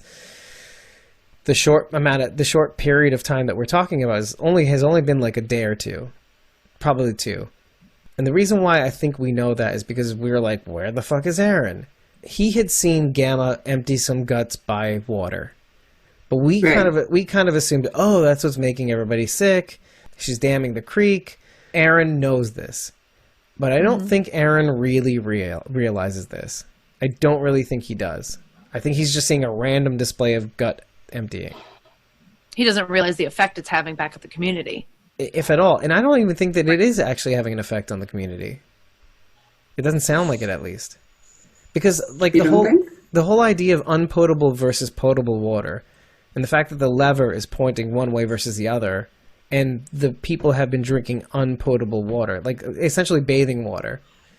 And all they're doing is reacting to a foreign agent that's in their system. Meanwhile, the drinking water has that filter that I think one of you had talked. I think it was you, Rachel.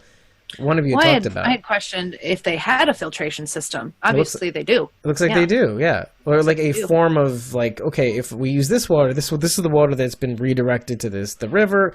Because I mean, I think the river system or this lake system that they have in Alexandria is man-made. I think so too. I think it was there before the apocalypse. Even that was the big giant lake. I think they actually made it over the years. Well, that would make more sense because the lake that was originally there, Daryl drove the oil tanker into. Well, and he drove oil into it and set it on fire. His old Valdez spill. Yeah. I don't think any of that water is going to be usable for her ever. Yeah. Good point. If that's all it was, I mean, it could just be this foreign agent, not bacterial. It just needs to be expelled from their systems. But eventually, you know, and so their bodies are trying to get rid of it, but they keep drinking the water and it keeps coming back. And so that's what happens. So, and that's kind of like the big question. Like, because first of all, you don't see Gamma emptying any more guts out into the river. She's concentrating more on Aaron. I just don't know what to make of this. Like, I don't know what to make out of any of that whole thing, that whole mess. Well, it seems like it's part of Alpha's plan or something because she's aware of the man with the metal hand or the metal arm, whatever she calls him. Yeah. So she seems to kind of like think that, I guess like she's thinking that Gamma should be getting intel from him. But then the information that she's bringing back is sort of like, he has a daughter and this, and she's like, that's what you got? Like, you know, so it looks like Alpha has her spies, basically, trying to get as much information from as many different locations as she can, you know? Well, and the only question she really asks him is, how many people are you? Like, how many people do you have? Mm-hmm. And he's like, oh, do you have kids? And he's like, yeah, we have children. Yeah. It also strikes I me don't know. It also strikes me that Gamma could have told her a little bit more, like the bread. Like the idea of bread. And she could have played dumb and be like, oh, they have bread. But I guess she doesn't tell her that because I don't think Gamma wants to tip her hand, like that she believes him, or like that. Do you know what I mean? Like I think it would probably be something where like, okay, I can believe that they make bread. I can believe that they make that they have families and children. But if I tell Alpha this, she'll think I dig it, or I believe that they do, or do you know what I mean? Like there's things she could have told that bicycles. She could have told them they had bicycles. But like I think saying that would make Alpha be like, oh, but now does she want to join them? You know, so well, like I think that's a incredibly valid point, because what little information Gamma does share, she still gets punished for it. Yeah. If she had shared more, and Alpha, like you said, if Alpha even thought that Gamma was thinking that was a better way of life, she would have whooped her even more. Right, so, right. I think it was smart to play it safe.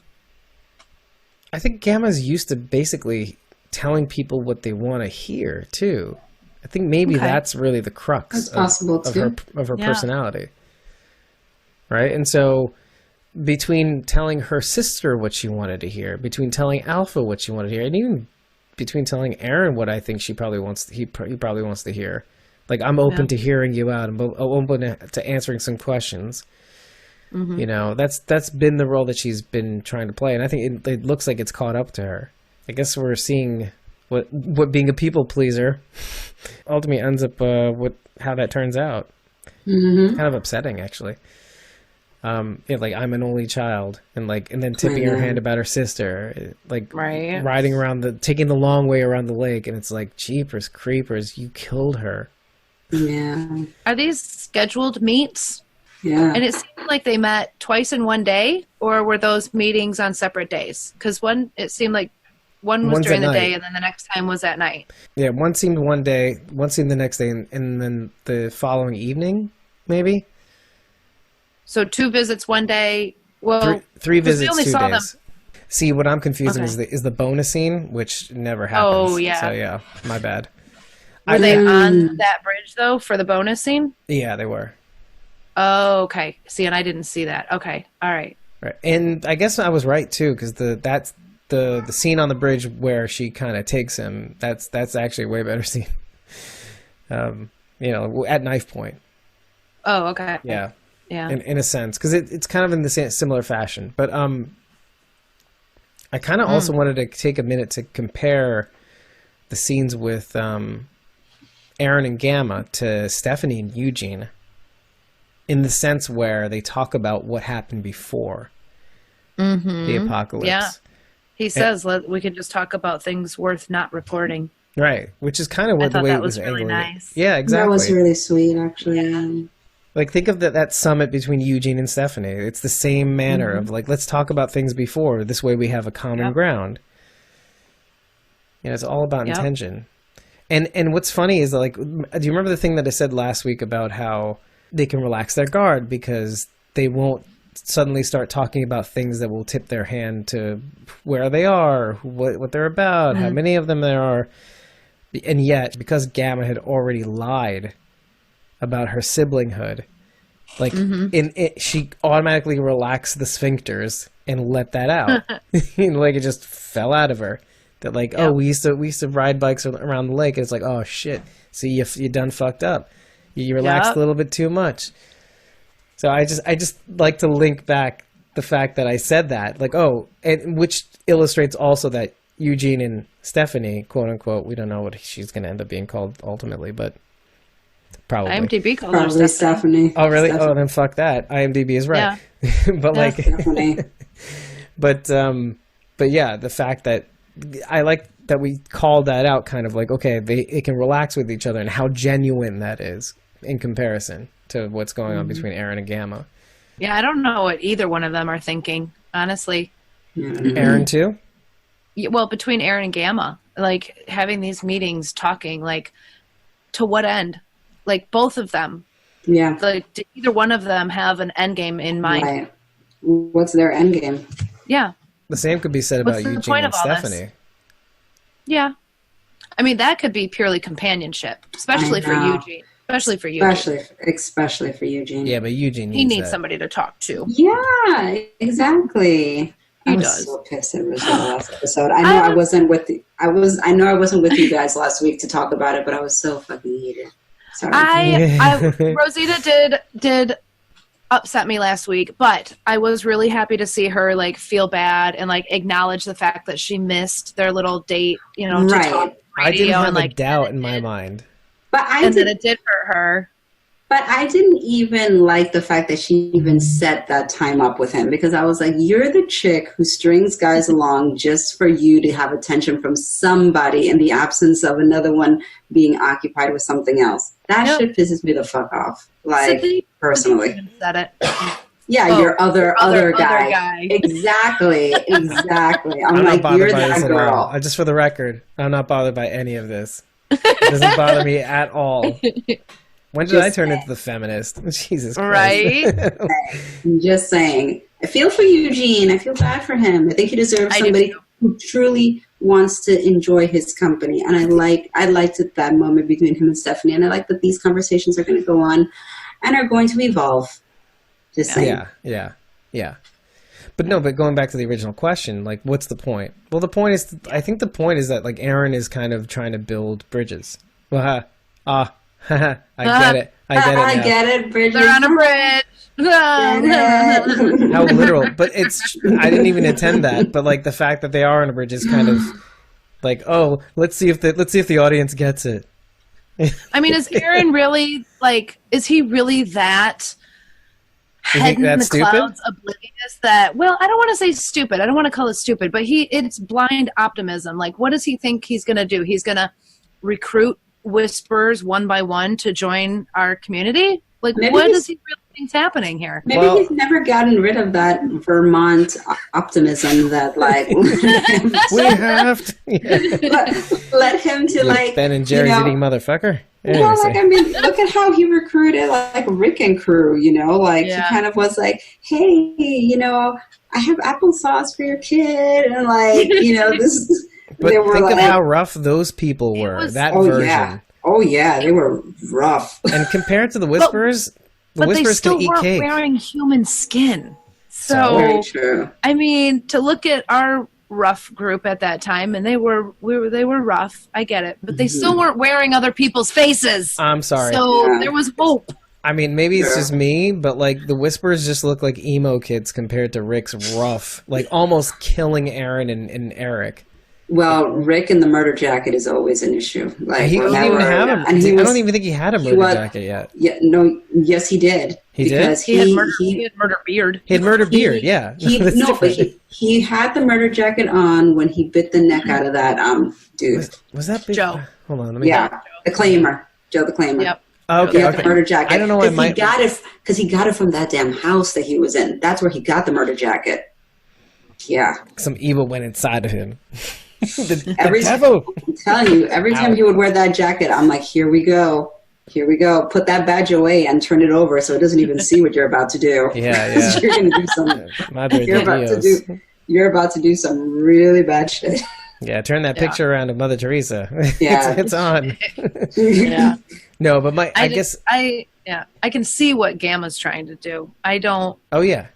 See what Aaron's. But it does go. End game is here.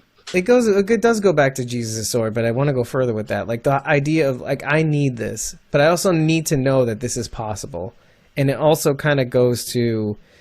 What though? That's what is possible. Well, what ultimately is the fact that, like, if the Whispers only knew... Because they know some things about the Whispers, that this is the way they think life should be, that they can't believe... that there's a suspension of disbelief in terms of... that something like their communities can even possibly exist. But if they even knew that was possible, if they could break their cognitive dissonance for just a second, it would all crumble. And Aaron has this hunch. Aaron is kind of like, maybe if I can just at least talk to them for a little while, talk to one of them. And the fact that he was even able to get so far with Gamma means, like, I have a foothold. Mm-hmm. Like, there's something here that I can work with. It's kind of like Daryl. He chipped away at Daryl for a long time, and then Daryl's finally like, and he was like Daryl was like his number one fan, like, in terms of trying to find people. So think of that parallel, like how that works. And I mean, and somebody did say in this episode, it was Lydia who said in this episode, it's like, if they would even see this place, their whole thing would fall apart. Mm-hmm. You know, and so that's what kind of happens. But unknowingly to them, like, it had to be Gamma. The easy question to kind of really ask is that, does Beta even know what's going on behind those walls? In the community, like Alexandria Hilltop? Yeah. Probably not. Yeah, probably not. Only Alpha's been inside. True, because only Alpha has infiltrated. I think she would try and keep Beta away, too. She would put him on other missions to keep him away from those places, too, so that he didn't find out. Right. Because he's been questioning her so far, and with this extra information, he'd probably be like, what the hell? We could have been having peach cobbler every day? What the... Mm-hmm. I'm not quite sure about that. I think that'd be too noisy for him. Oh, so much noise. So much noise. Well, when you're behind gates, you can be loud. You're only quiet so that you don't call over the Guardians. But if you're in a protected area, you don't need to be quiet anymore. He could start singing. He could sing again. You're out of your mind. I don't think he likes the noise either. Like, this is the last song I want to hear. Like, okay. That was a long time ago. I don't think it stopped. Like, I think he's still cuckoo for Cocoa Puffs. Okay, remember, like, in the parking garage? Yeah. Okay. Well, I think Alpha has made sure that he stays in that mental state, too. Oh, well, yeah. Her. I mean, you and I talked a lot about who is Beta without Alpha. Yeah. If Alpha's gone, if she's out of the picture, he might be completely different. We don't know who he is. I'm thinking more like, but that's the thing. The difference between what I think would happen and what you think would happen is completely opposite, though. Well, I think he would completely break down. There's what I want to happen, and then there's what I think would happen, and they are two totally different things. So. Yeah, I know. I have my hopes and my dreams. And then when I win the ultimate fan contest, then they make me a background actor, which Beta plows every day. Moving along. I mean, I don't blame you. How do you say no to that? I mean, I wouldn't. And I had the theory about Beta being gay. And so if it was me, I'd be like, yeah. Sign me up. Sign me up. I'll be Beta's boyfriend. Are you kidding me? That'd be great. Heck yeah. I don't know. I do hope we get to see that, though. I really sorry. I hope we get to see Beta without Alpha. I want to see. I think we will.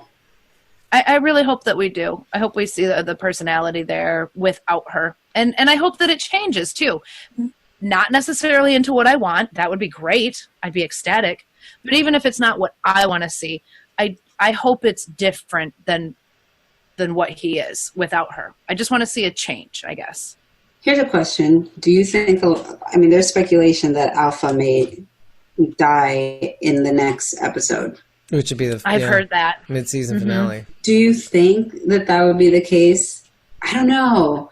I mean, that would spur what you're saying, Beta on his own. And in the comic, being on his own, obviously, is what really gets this thing into high gear. Like, Alpha being gone is what kind of, like, says, okay, we're going to do things my way, and we're just going to go after these guys now. Forget these little things and whatever, you know? He pulls the Simon. He pulls the Simon. Exactly, he pulls the Simon. He does pull the Simon. Totally. So it's like... I wonder if we're going to go that route. And by the way, if we do go that route, then I guess with Siddiq being presumably dead, then I guess that I'm going to go back to saying that I guess Father Gabriel's getting his death, his comic death. Somebody's getting that death. Somebody is getting that death. There's no way that's not happening. For it not to happen. Well, it's going to happen. Well, here's another thing. We all thought Rosita was going to be put away at this episode, and it turns out, like, I think she's going to be on the mend. Yeah, it seems like she was on the mend. Yeah. Although she just rescued Steve. Yeah. Seriously. She did. She jumped into that water and, like, carried him out, pulled him out to safety. That and Siddiq solved the problem. So what's interesting is that everybody kind of assumed she was on her way out based on a couple things, based on her getting that role for Selena. Mm-hmm. But also like history, the comic book. Well, yeah, like, You know? yeah. But I mean, at the same time, it's like, going by that, Carol would have been gone a long time ago, and that wasn't the case. So, maybe not. Maybe they don't go that route. Well, other than those big tweaks, though, like more or less, they've been trying to be somewhat faithful. I mean, looks like King Ezekiel is like, on his way out. So why not Rosita? I'd be really irritated if at this point Rosita or Ezekiel were killed off, because I mean, if you're gonna take them out this soon after the Pikes, like why not just put them up there? Why not have just put them up there? To me, it's like, right. I would have, if Rosita dies, purpose. If Rosita would have died with the flu, with this ailment, I would have been like, that's weak. Like that's especially really weak. Her. Right. I'm like, she had a very much more epic moment that she could have had, and it's like, okay, we're not going to do that. Okay, fine. Mm-hmm. But somebody's getting that comic book death, and I guess I'm going to say again that maybe it will be Father Gabriel. Maybe Father Gabriel gets the Father Gabriel death. Right, exactly. Because I'm like, somebody's going to get it. That would be a blaze of glory. But that's the thing, like, it doesn't seem like a big turnaround. Like, he seems like he's already the best version of him that he's going to be. Right. That's why I always thought, it'll be Sadiq, because it'll be his moment of glory, standing up to these people he couldn't stand up to in the barn and all of that. But I'm like, okay, well, if he's off the table and that's not an option, then, well, somebody's getting that. Could be Dante. See, like, if they're going to change things up so much, do you know what I mean? Like, if they're going to change things up so much, because it looks like, I mean, it feels like, you tell me what you feel like, Carol. Do you feel like it's too far afield for Dante to be the kind of character that he was? Like, introducing him exactly the way you would picture him in the comic is almost kind of like an homage, and then it takes a quick swerve. Because his backstory is obviously completely different. Right. Now, I don't think it's beyond the realm of possibility that he's redeemable. I mean, obviously, like I said, he has remorse. I mean, again, they're giving some of these characters a hell of a lot more depth than they get in the comic. Like a lot of these characters are not as fleshed out in their comic book versions at all. So, I mean, Dante is a little one-dimensional in that sense, in the comics. He is that personality, brash, kind of cocky, guy that we've been seeing on the show.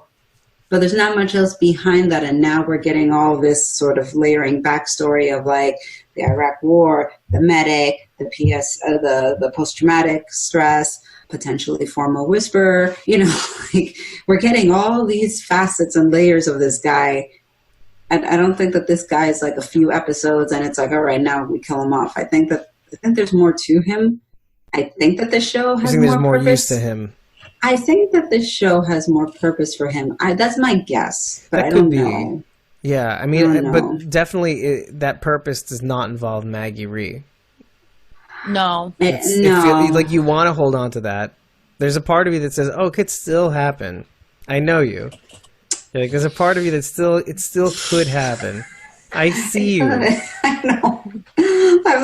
I'm hopeful, but like I'm gonna put that on repeat. I'm hopeful. I'm hopeful, but at the same time, it's like I'm more hopeful that they do something with this Dante character to make it all mean something. Yeah, I think it's genius. By the way, yeah. Like how? No, I think it is. How far we're talking about it. Managed expectations. Yeah, exactly. Like they've destroyed our expectations of what to expect from. Right.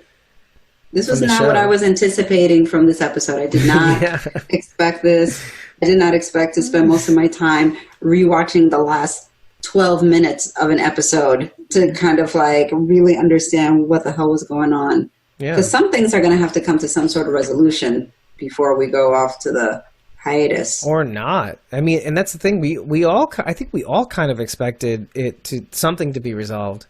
But it just feels like we're just cracking the can open even further and be like, oh, there's more to this. There's a big tall boy of a beer that is this season so far, like. But I think that there'll be some resolution in the sense of like, not that a storyline is concluded, but I think that there will be some sort of like some transition stage setting. Yeah. Yeah, and it's like, and we'll pick up on it when we get back or whatever. Like. I don't think that will just kind of like keep afloat. It's like something will happen to sort of set the stage for where we pick up. Yeah. That is not a very comfortable place to be in, though, to be honest. No. Although, if it means that, like, I feel like the story is already pretty complex, right? Like, we're barely able to keep the threads managed. Like, what's been going on with Michonne this whole time? You know? And clearly, she's at Oceanside now, and we haven't seen her in several episodes. Right. And we have seen the scene in the trailer where it shows her shoving off from a tropically kind of shore. And so the next episode is coming up. Oceanside. Yeah, so it probably is Oceanside. Probably. So one of the things that was said was that she would never leave her daughter behind, her daughter and son behind. And so I'm thinking to myself, okay, well, 1 out of 2 ain't bad. Like, Judith may end up going with her to wherever it is that she's going to go.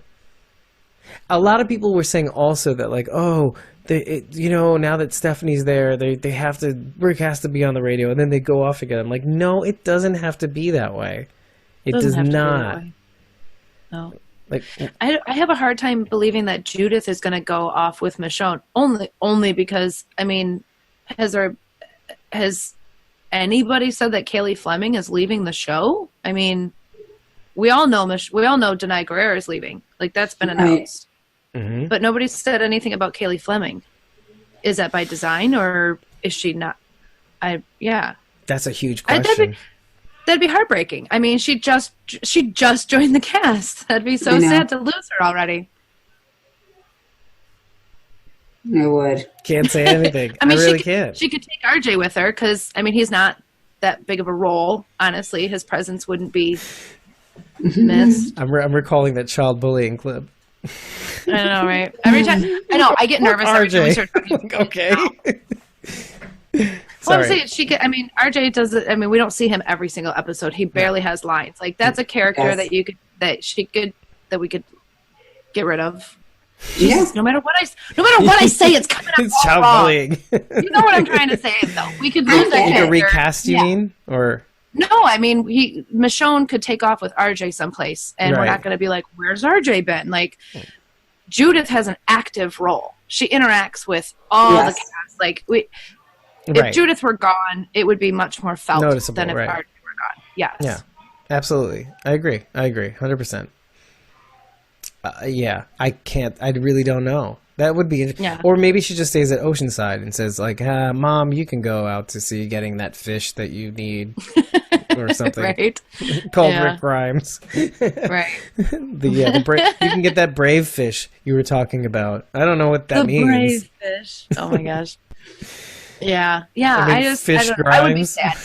I prepared myself for Denai Guerrero leaving. That I'm made peace with that. I'm good. Right. But Kaylee Fleming, that would come as a shock and not a very good one. Yeah. Well, especially it makes sense if you're talking about some sort of time jump. I don't know, maybe. Or maybe for her leaving if there's a time jump? Yeah, or unless she's like physically growing up just as fast as we need her to take on this role. Oh, that's true too. If there's a time jump, and obviously Kaylee's not at the appropriate age to play, say, a 15-year-old or whatever the time frame is. But then again, you never know. So maybe they're trying to play it safe and not really say anything about it. That's what I think, really. Because I really think they're trying to play it safe to see how, like, instead of saying, automatically assuming Carl was going to be, Chandler Riggs is going to be on the next season, like, they're playing it safe with Kaylee and being like, okay, let's just see how she grows up. Because they do grow up quite fast, as we have seen with Chandler. So you never know. And girls grow they sprout up faster than boys too. So I mean, Kaylee could go through a growth spurt and play a character older than her actual age and pull it off, I think. Yeah, more than anything, pull it off. Yeah. Yeah. The only thing that I did want to mention was how the Whisperer referred to Carol in the cell. Holy fucking shit, dude. I was so glad when she went ham. When he said that shit, I was like, she puts her ring on. Exactly. She was like, let me adjust There's a bunch of things, right, that you can look at. Let me adjust this right here. I was like, you have my full permission to beat the living shit out of this guy. But the only other thing I wanted to see, and we know that Daryl has grown and he has matured and he doesn't fly off the handle like he used to. So I didn't expect him to jump on this guy and start whooping his ass. But I did kind of want to see him sort of like step forward. Like, what did you just say to her? Right, and like, it was more like nothing. I'm like, oh man. Yeah. Were you disappointed by that? Is that what you're saying? I was. Yeah, I was disappointed in Daryl's reaction. I'm not at all. But you know why? Because he knows that she can handle her shit. Yes, but I still wanted to see some sort of like shock on his face, like how dare you? Yeah, because that was pretty extreme, dude. No. It was very blank. I'm into it. He I'll tell you why I'm into it. Threatened to her. I don't like that. See, that's the thing. That's what I kind of like about what Daryl's reaction is. Kind of like, I don't care what Maybe you he was say. shocked. Maybe he was shocked. No, I don't think he was shocked at all. I think he was just kind of like, okay. You know? Okay. You're just saying things. You're just trying to get it, you're just trying to wind us up. I think I'm going to fall for that. You're the one in the cage.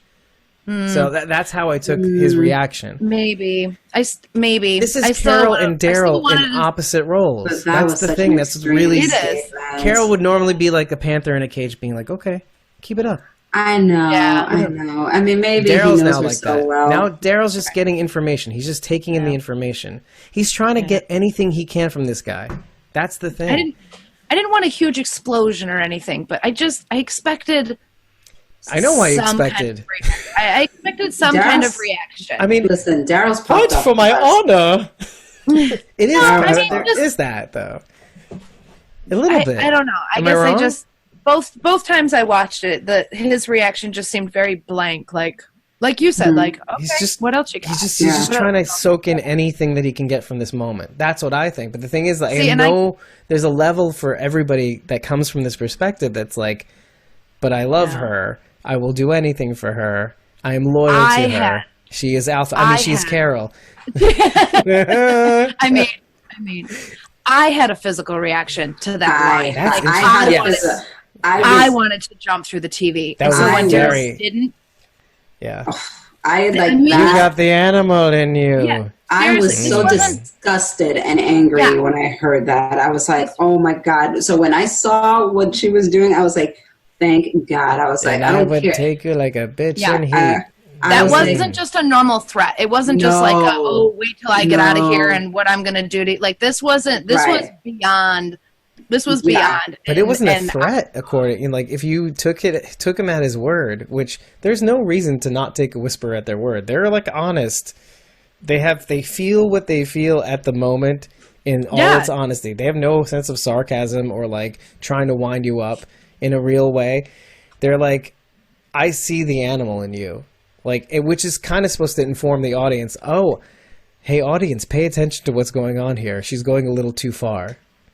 No. Nah. I disagree. No, disagree. Appropriate. Completely appropriate. Yep. Because let me tell you something. No, because you see what happens at the end of the episode. Yes, but in that moment. But in that point right there, in that moment, she acted appropriately. Like, I mean... I disagree. I disagree wholeheartedly. So how should she have reacted to that sentiment? I mean, like, for less, I would have adjusted my rings and beat the living shit out of that dude. That's the thing. You're supposed to be like the on top of your game, getting the information out of them. You're supposed to be able to get as much as you can out of them, not lose your shit, or else you lose the track. But she played good cop. She tried playing that route. He threw it in her face, literally. And basically, then at that point, it's like, okay, I tried going that route, so now we're going to try another route. I mean, like, she's trying different options and different ways to get this information, and she tried to go the nice way first, but, you know, the killing with kindness didn't work, so, I mean... Yeah, but like that only showed to prove that, like, okay, a couple of things. One, that torture really doesn't work, and especially, number two, with the Whisperers. They're just too devoted. They'll just sink further into their love for Alpha. Yeah. And that's why that's why Daryl's kind of like, wait. Let me just get all this information because... And then, like, maybe he did get more information from the way Carol was kind of lay into him. It's like, okay, wait. This is not going to work. Or maybe I have to go even further and do the fingers thing and the ears thing. Yeah. Like, or maybe that was even him just trying to see how far, like, this guy was going to talk, too. Like, if I go further, if I at least pretend to go further, like, let's see what he's going to say as a result. And then it did end up yielding what we needed to hear at the moment. She killed her only daughter. And so that's how far she would go for us. That's how much she loves us. And then he looks at Carol and he's like, see, that's the way to do it.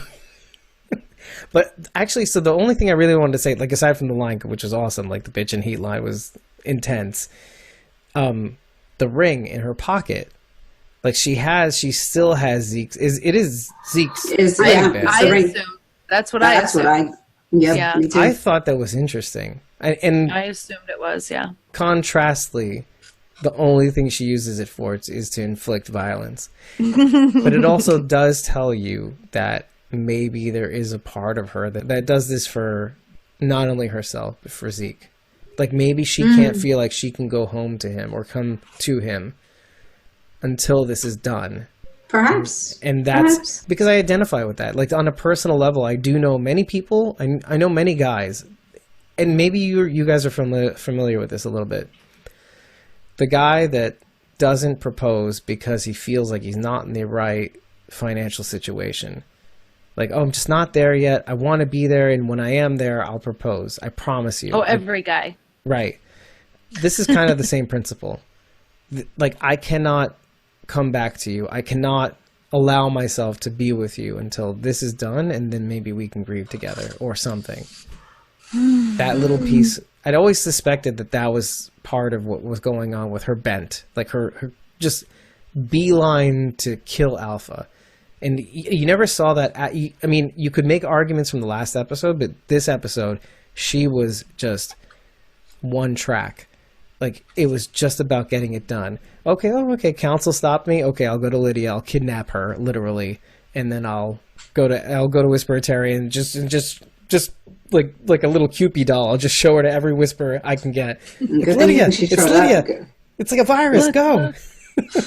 Yeah. Good thing she showed up and saved Aaron's ass, but yeah, well, yeah. I mean, the way that shook out actually bore fruit, right? But then you lose Lydia. That's the problem now, and she's completely unprotected. So I don't know, and we just don't know what's going to happen now. It's really confusing. I think she'll come back. I mean, she's really only mad at Carol, not everybody else. Like, Alexandria is still at her home. Yeah, I would agree with that. Henry. Yeah, right. She's really only mad at Carol. Mm-hmm. Yeah. But I don't know when. Yeah. Well, yeah, and Alpha. Yeah. Yeah, who can tell?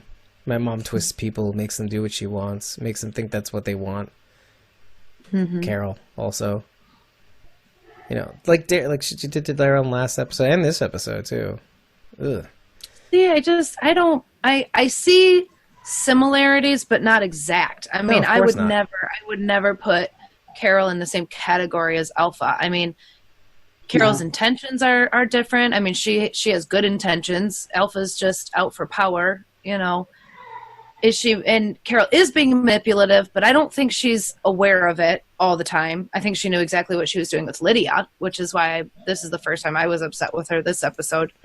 But I don't know. I just think Carol's on a one-track mind, and no one's going to tip her off it. Did you notice that there was like a little bit of a twinkle, like this weird twinge in her eye when she saw that the Whisperer was actually enjoying the food? I almost saw her get a little emotional. Mm-hmm. She almost pitied him for a second. Right, because she thought it was really like these poor people have never eaten good food. Well, I mean, not in a long time anyway, because they're adults. Obviously, they remember before, but, you know, it's been that long since they've had good food. Mm-hmm. Yeah, maybe even also like the kind of relief in like, okay, maybe this can go another way. Maybe Lydia's right. Mm-hmm. You know? Yeah. Well, okay, kind of takes you back to the road when she's pleading with the saviors, right? Like, don't do this. I don't want to have to kill you. I don't want to have to kill you. Yeah. When she saw that in the Whisperer, it was relief for her too. Like, oh, thank God I don't have to torture someone. Right. It's like Frodo with the ring. Go another way. Yeah. Oh, Sam, you took the ring off my shoulders. Uh-oh, well, I guess I better put it back on. Yeah. It's a donut now. That's the one ring. It's just a big ass donut. Right. I see this poor woman going through so much torment, and I know. she doesn't know which way's up, which way's down, what day of the week it is. Like, she's just so twisted up. And it's alpha o'clock. That's what it is.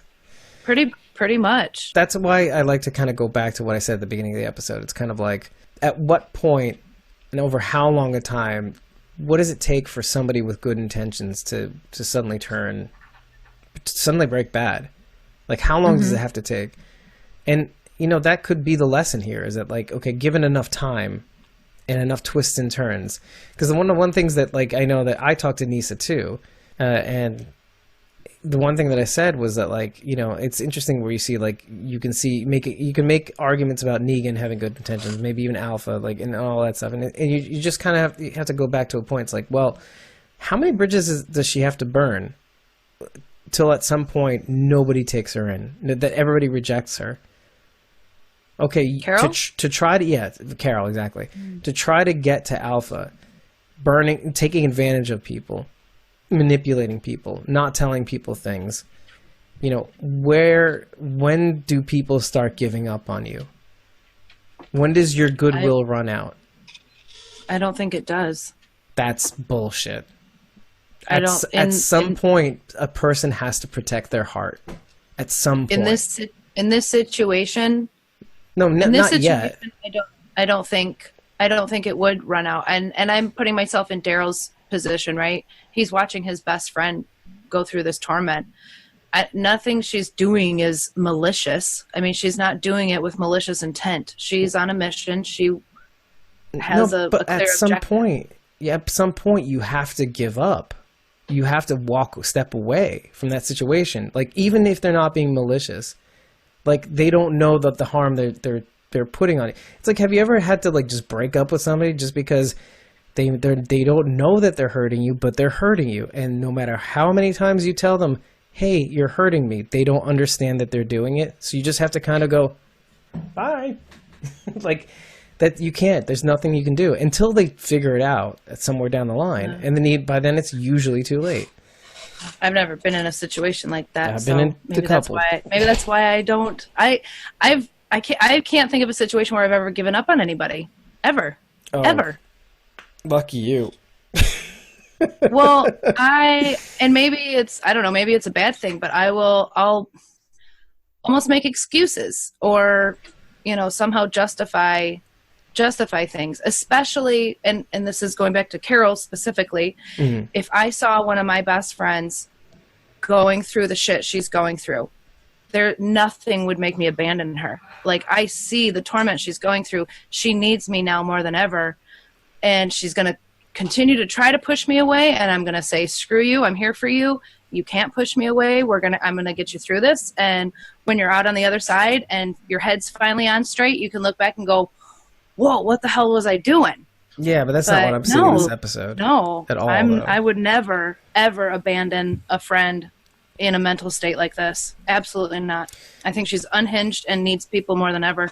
Yeah, I mean, I'm just going to have to disagree with you on that one. I mean, not necessarily, but, like, from what I'm seeing in this episode, I'm seeing a Daryl that is setting the double capper down, you know, taking full inventory of his scars, sitting down on the thing, looking at the double capper and going, what the fuck do I do? Like, I recognize full well that he cares for her, 100%. That's not in question at all. But at what point does he have to finally go against her? Against what she's saying? Because you can only, you know, goodwill runs out. It does run out. And at some point, she's going to hurt somebody.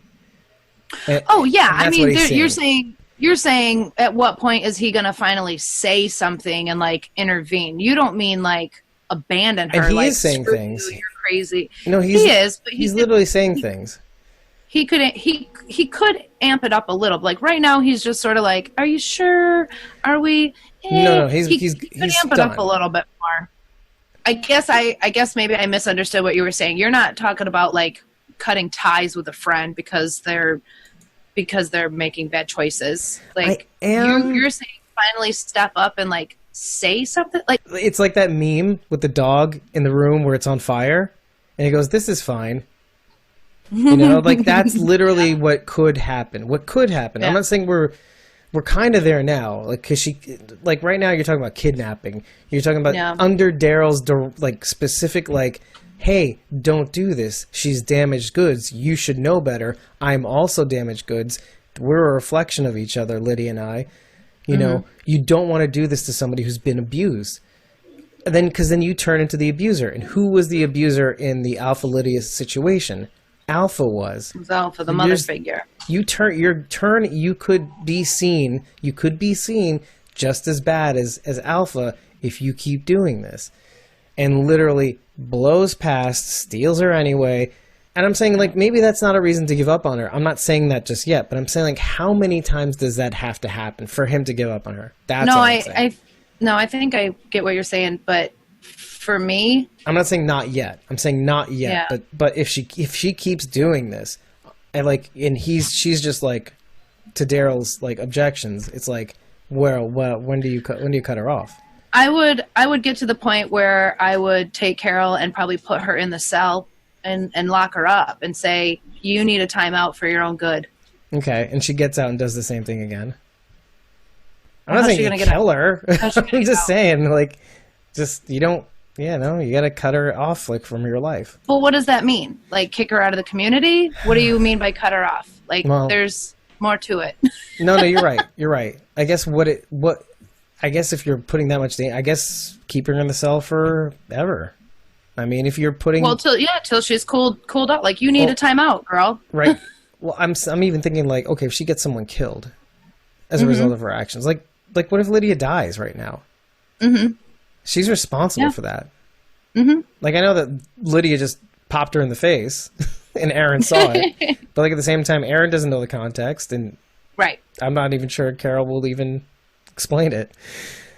Like, or literally explain it. Yeah, literally, this woman kidnapped me and was going to use me as bait for my own mother. You know, like, what the fuck? Like, we're not necessarily even disagreeing. It's just a matter of degree and time. That's all it really is. Like, do you or do you not, and when do you stop? For the benefit of your friend. For the benefit of your community, and for you, and for your mental health too. Like, okay, how? Because he's looking at the double capper not because he doesn't love her. He does, but he's really disappointed. Mm-hmm. Like, this is how he's willing to treat this girl who lost somebody that she loved, who left her family because she was being abused. Yeah, and then you're going to use her as a pawn. Wow. Yeah. I think it's about time.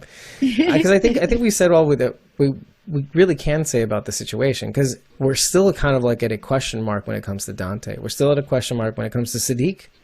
Big time. Big time. What did happen in this community to lead up to this sickness and this problem, which is great. Again, I want to reiterate, this is awesome.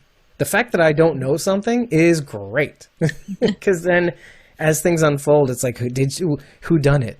You know, it's like the betting pool is open, and all sides being almost equal. What's the culprit? What's going on? Who's pulling the strings? Next week on Squawking Dead. In the meantime, give this thing a fucking like, give this thing a fucking comment, and rate us on Stitcher and Apple Podcasts. And if you really want to support us, and like that thing is no joke, if you rate us on Stitcher and Apple Podcasts, that would be a big deal for us.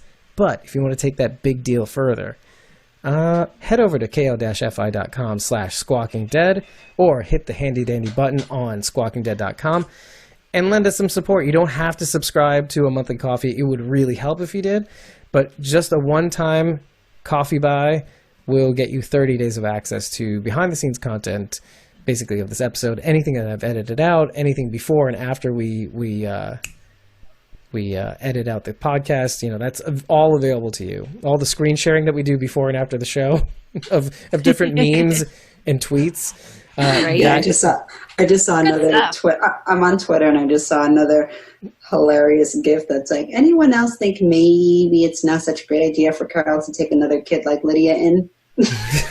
Yeah, he's like, I'll take her. And it's like, holy, okay. Everybody's like, no. Side eye. Carol doesn't have a very good track record with children. Don't let Carol watch the kids. You just add another person on the front of that home ec book. Oh, God. Right? No kidding. Oh, so just so I understand too. So if someone does the one-time coffee subscription, the $3 one-time for a month, they still get basically 4 shows for that month, right? Yeah, you get 30 days worth of content just from one coffee buy. That's freaking awesome. So what a great deal. $3 and you get 4 episodes. That's less than $1 an episode. And if we do more than one episode, you get everything. You get take everything. No, I don't know if you get access to like posts that have been made beyond 30 days. You know, at least for the next 30 days you get posts. I really don't know, but I do know that you get 30 days worth of access to all those links. That's awesome. So yeah, it's just too good a deal to pass up, and it's kind of like it really is. And it kind of engenders people. Like if you really do, if you're listening to the show and you really like it, just throw us $3 anyway, and you'll get access to this other stuff. We'll be doing more during the break for sure. There's going to be interviews that you will get access to. I know interviews that we did at Walker Stalker. We have the special that we actually filmed. Do you remember that? The kind of our Walker Stalker experience episode that we haven't even aired that yet, huh? Yeah, we're going to air that during the break. Oh, sweet. Yeah, and I'm going to split it up in pieces, definitely. It's just too much to digest up front. So with that, everybody, we'll be seeing you next week. For the mid-season finale. So until then, I know, isn't that scary? And then we won't have any episodes until next year. February, yeah. But rest assured, we will have content for you during the break. 100%. A ton of content. So get ready. We're not done with you just yet. So stay tuned every week on this dial. SquawkingDead.com. We'll see you later. Bye. Bye. Bye.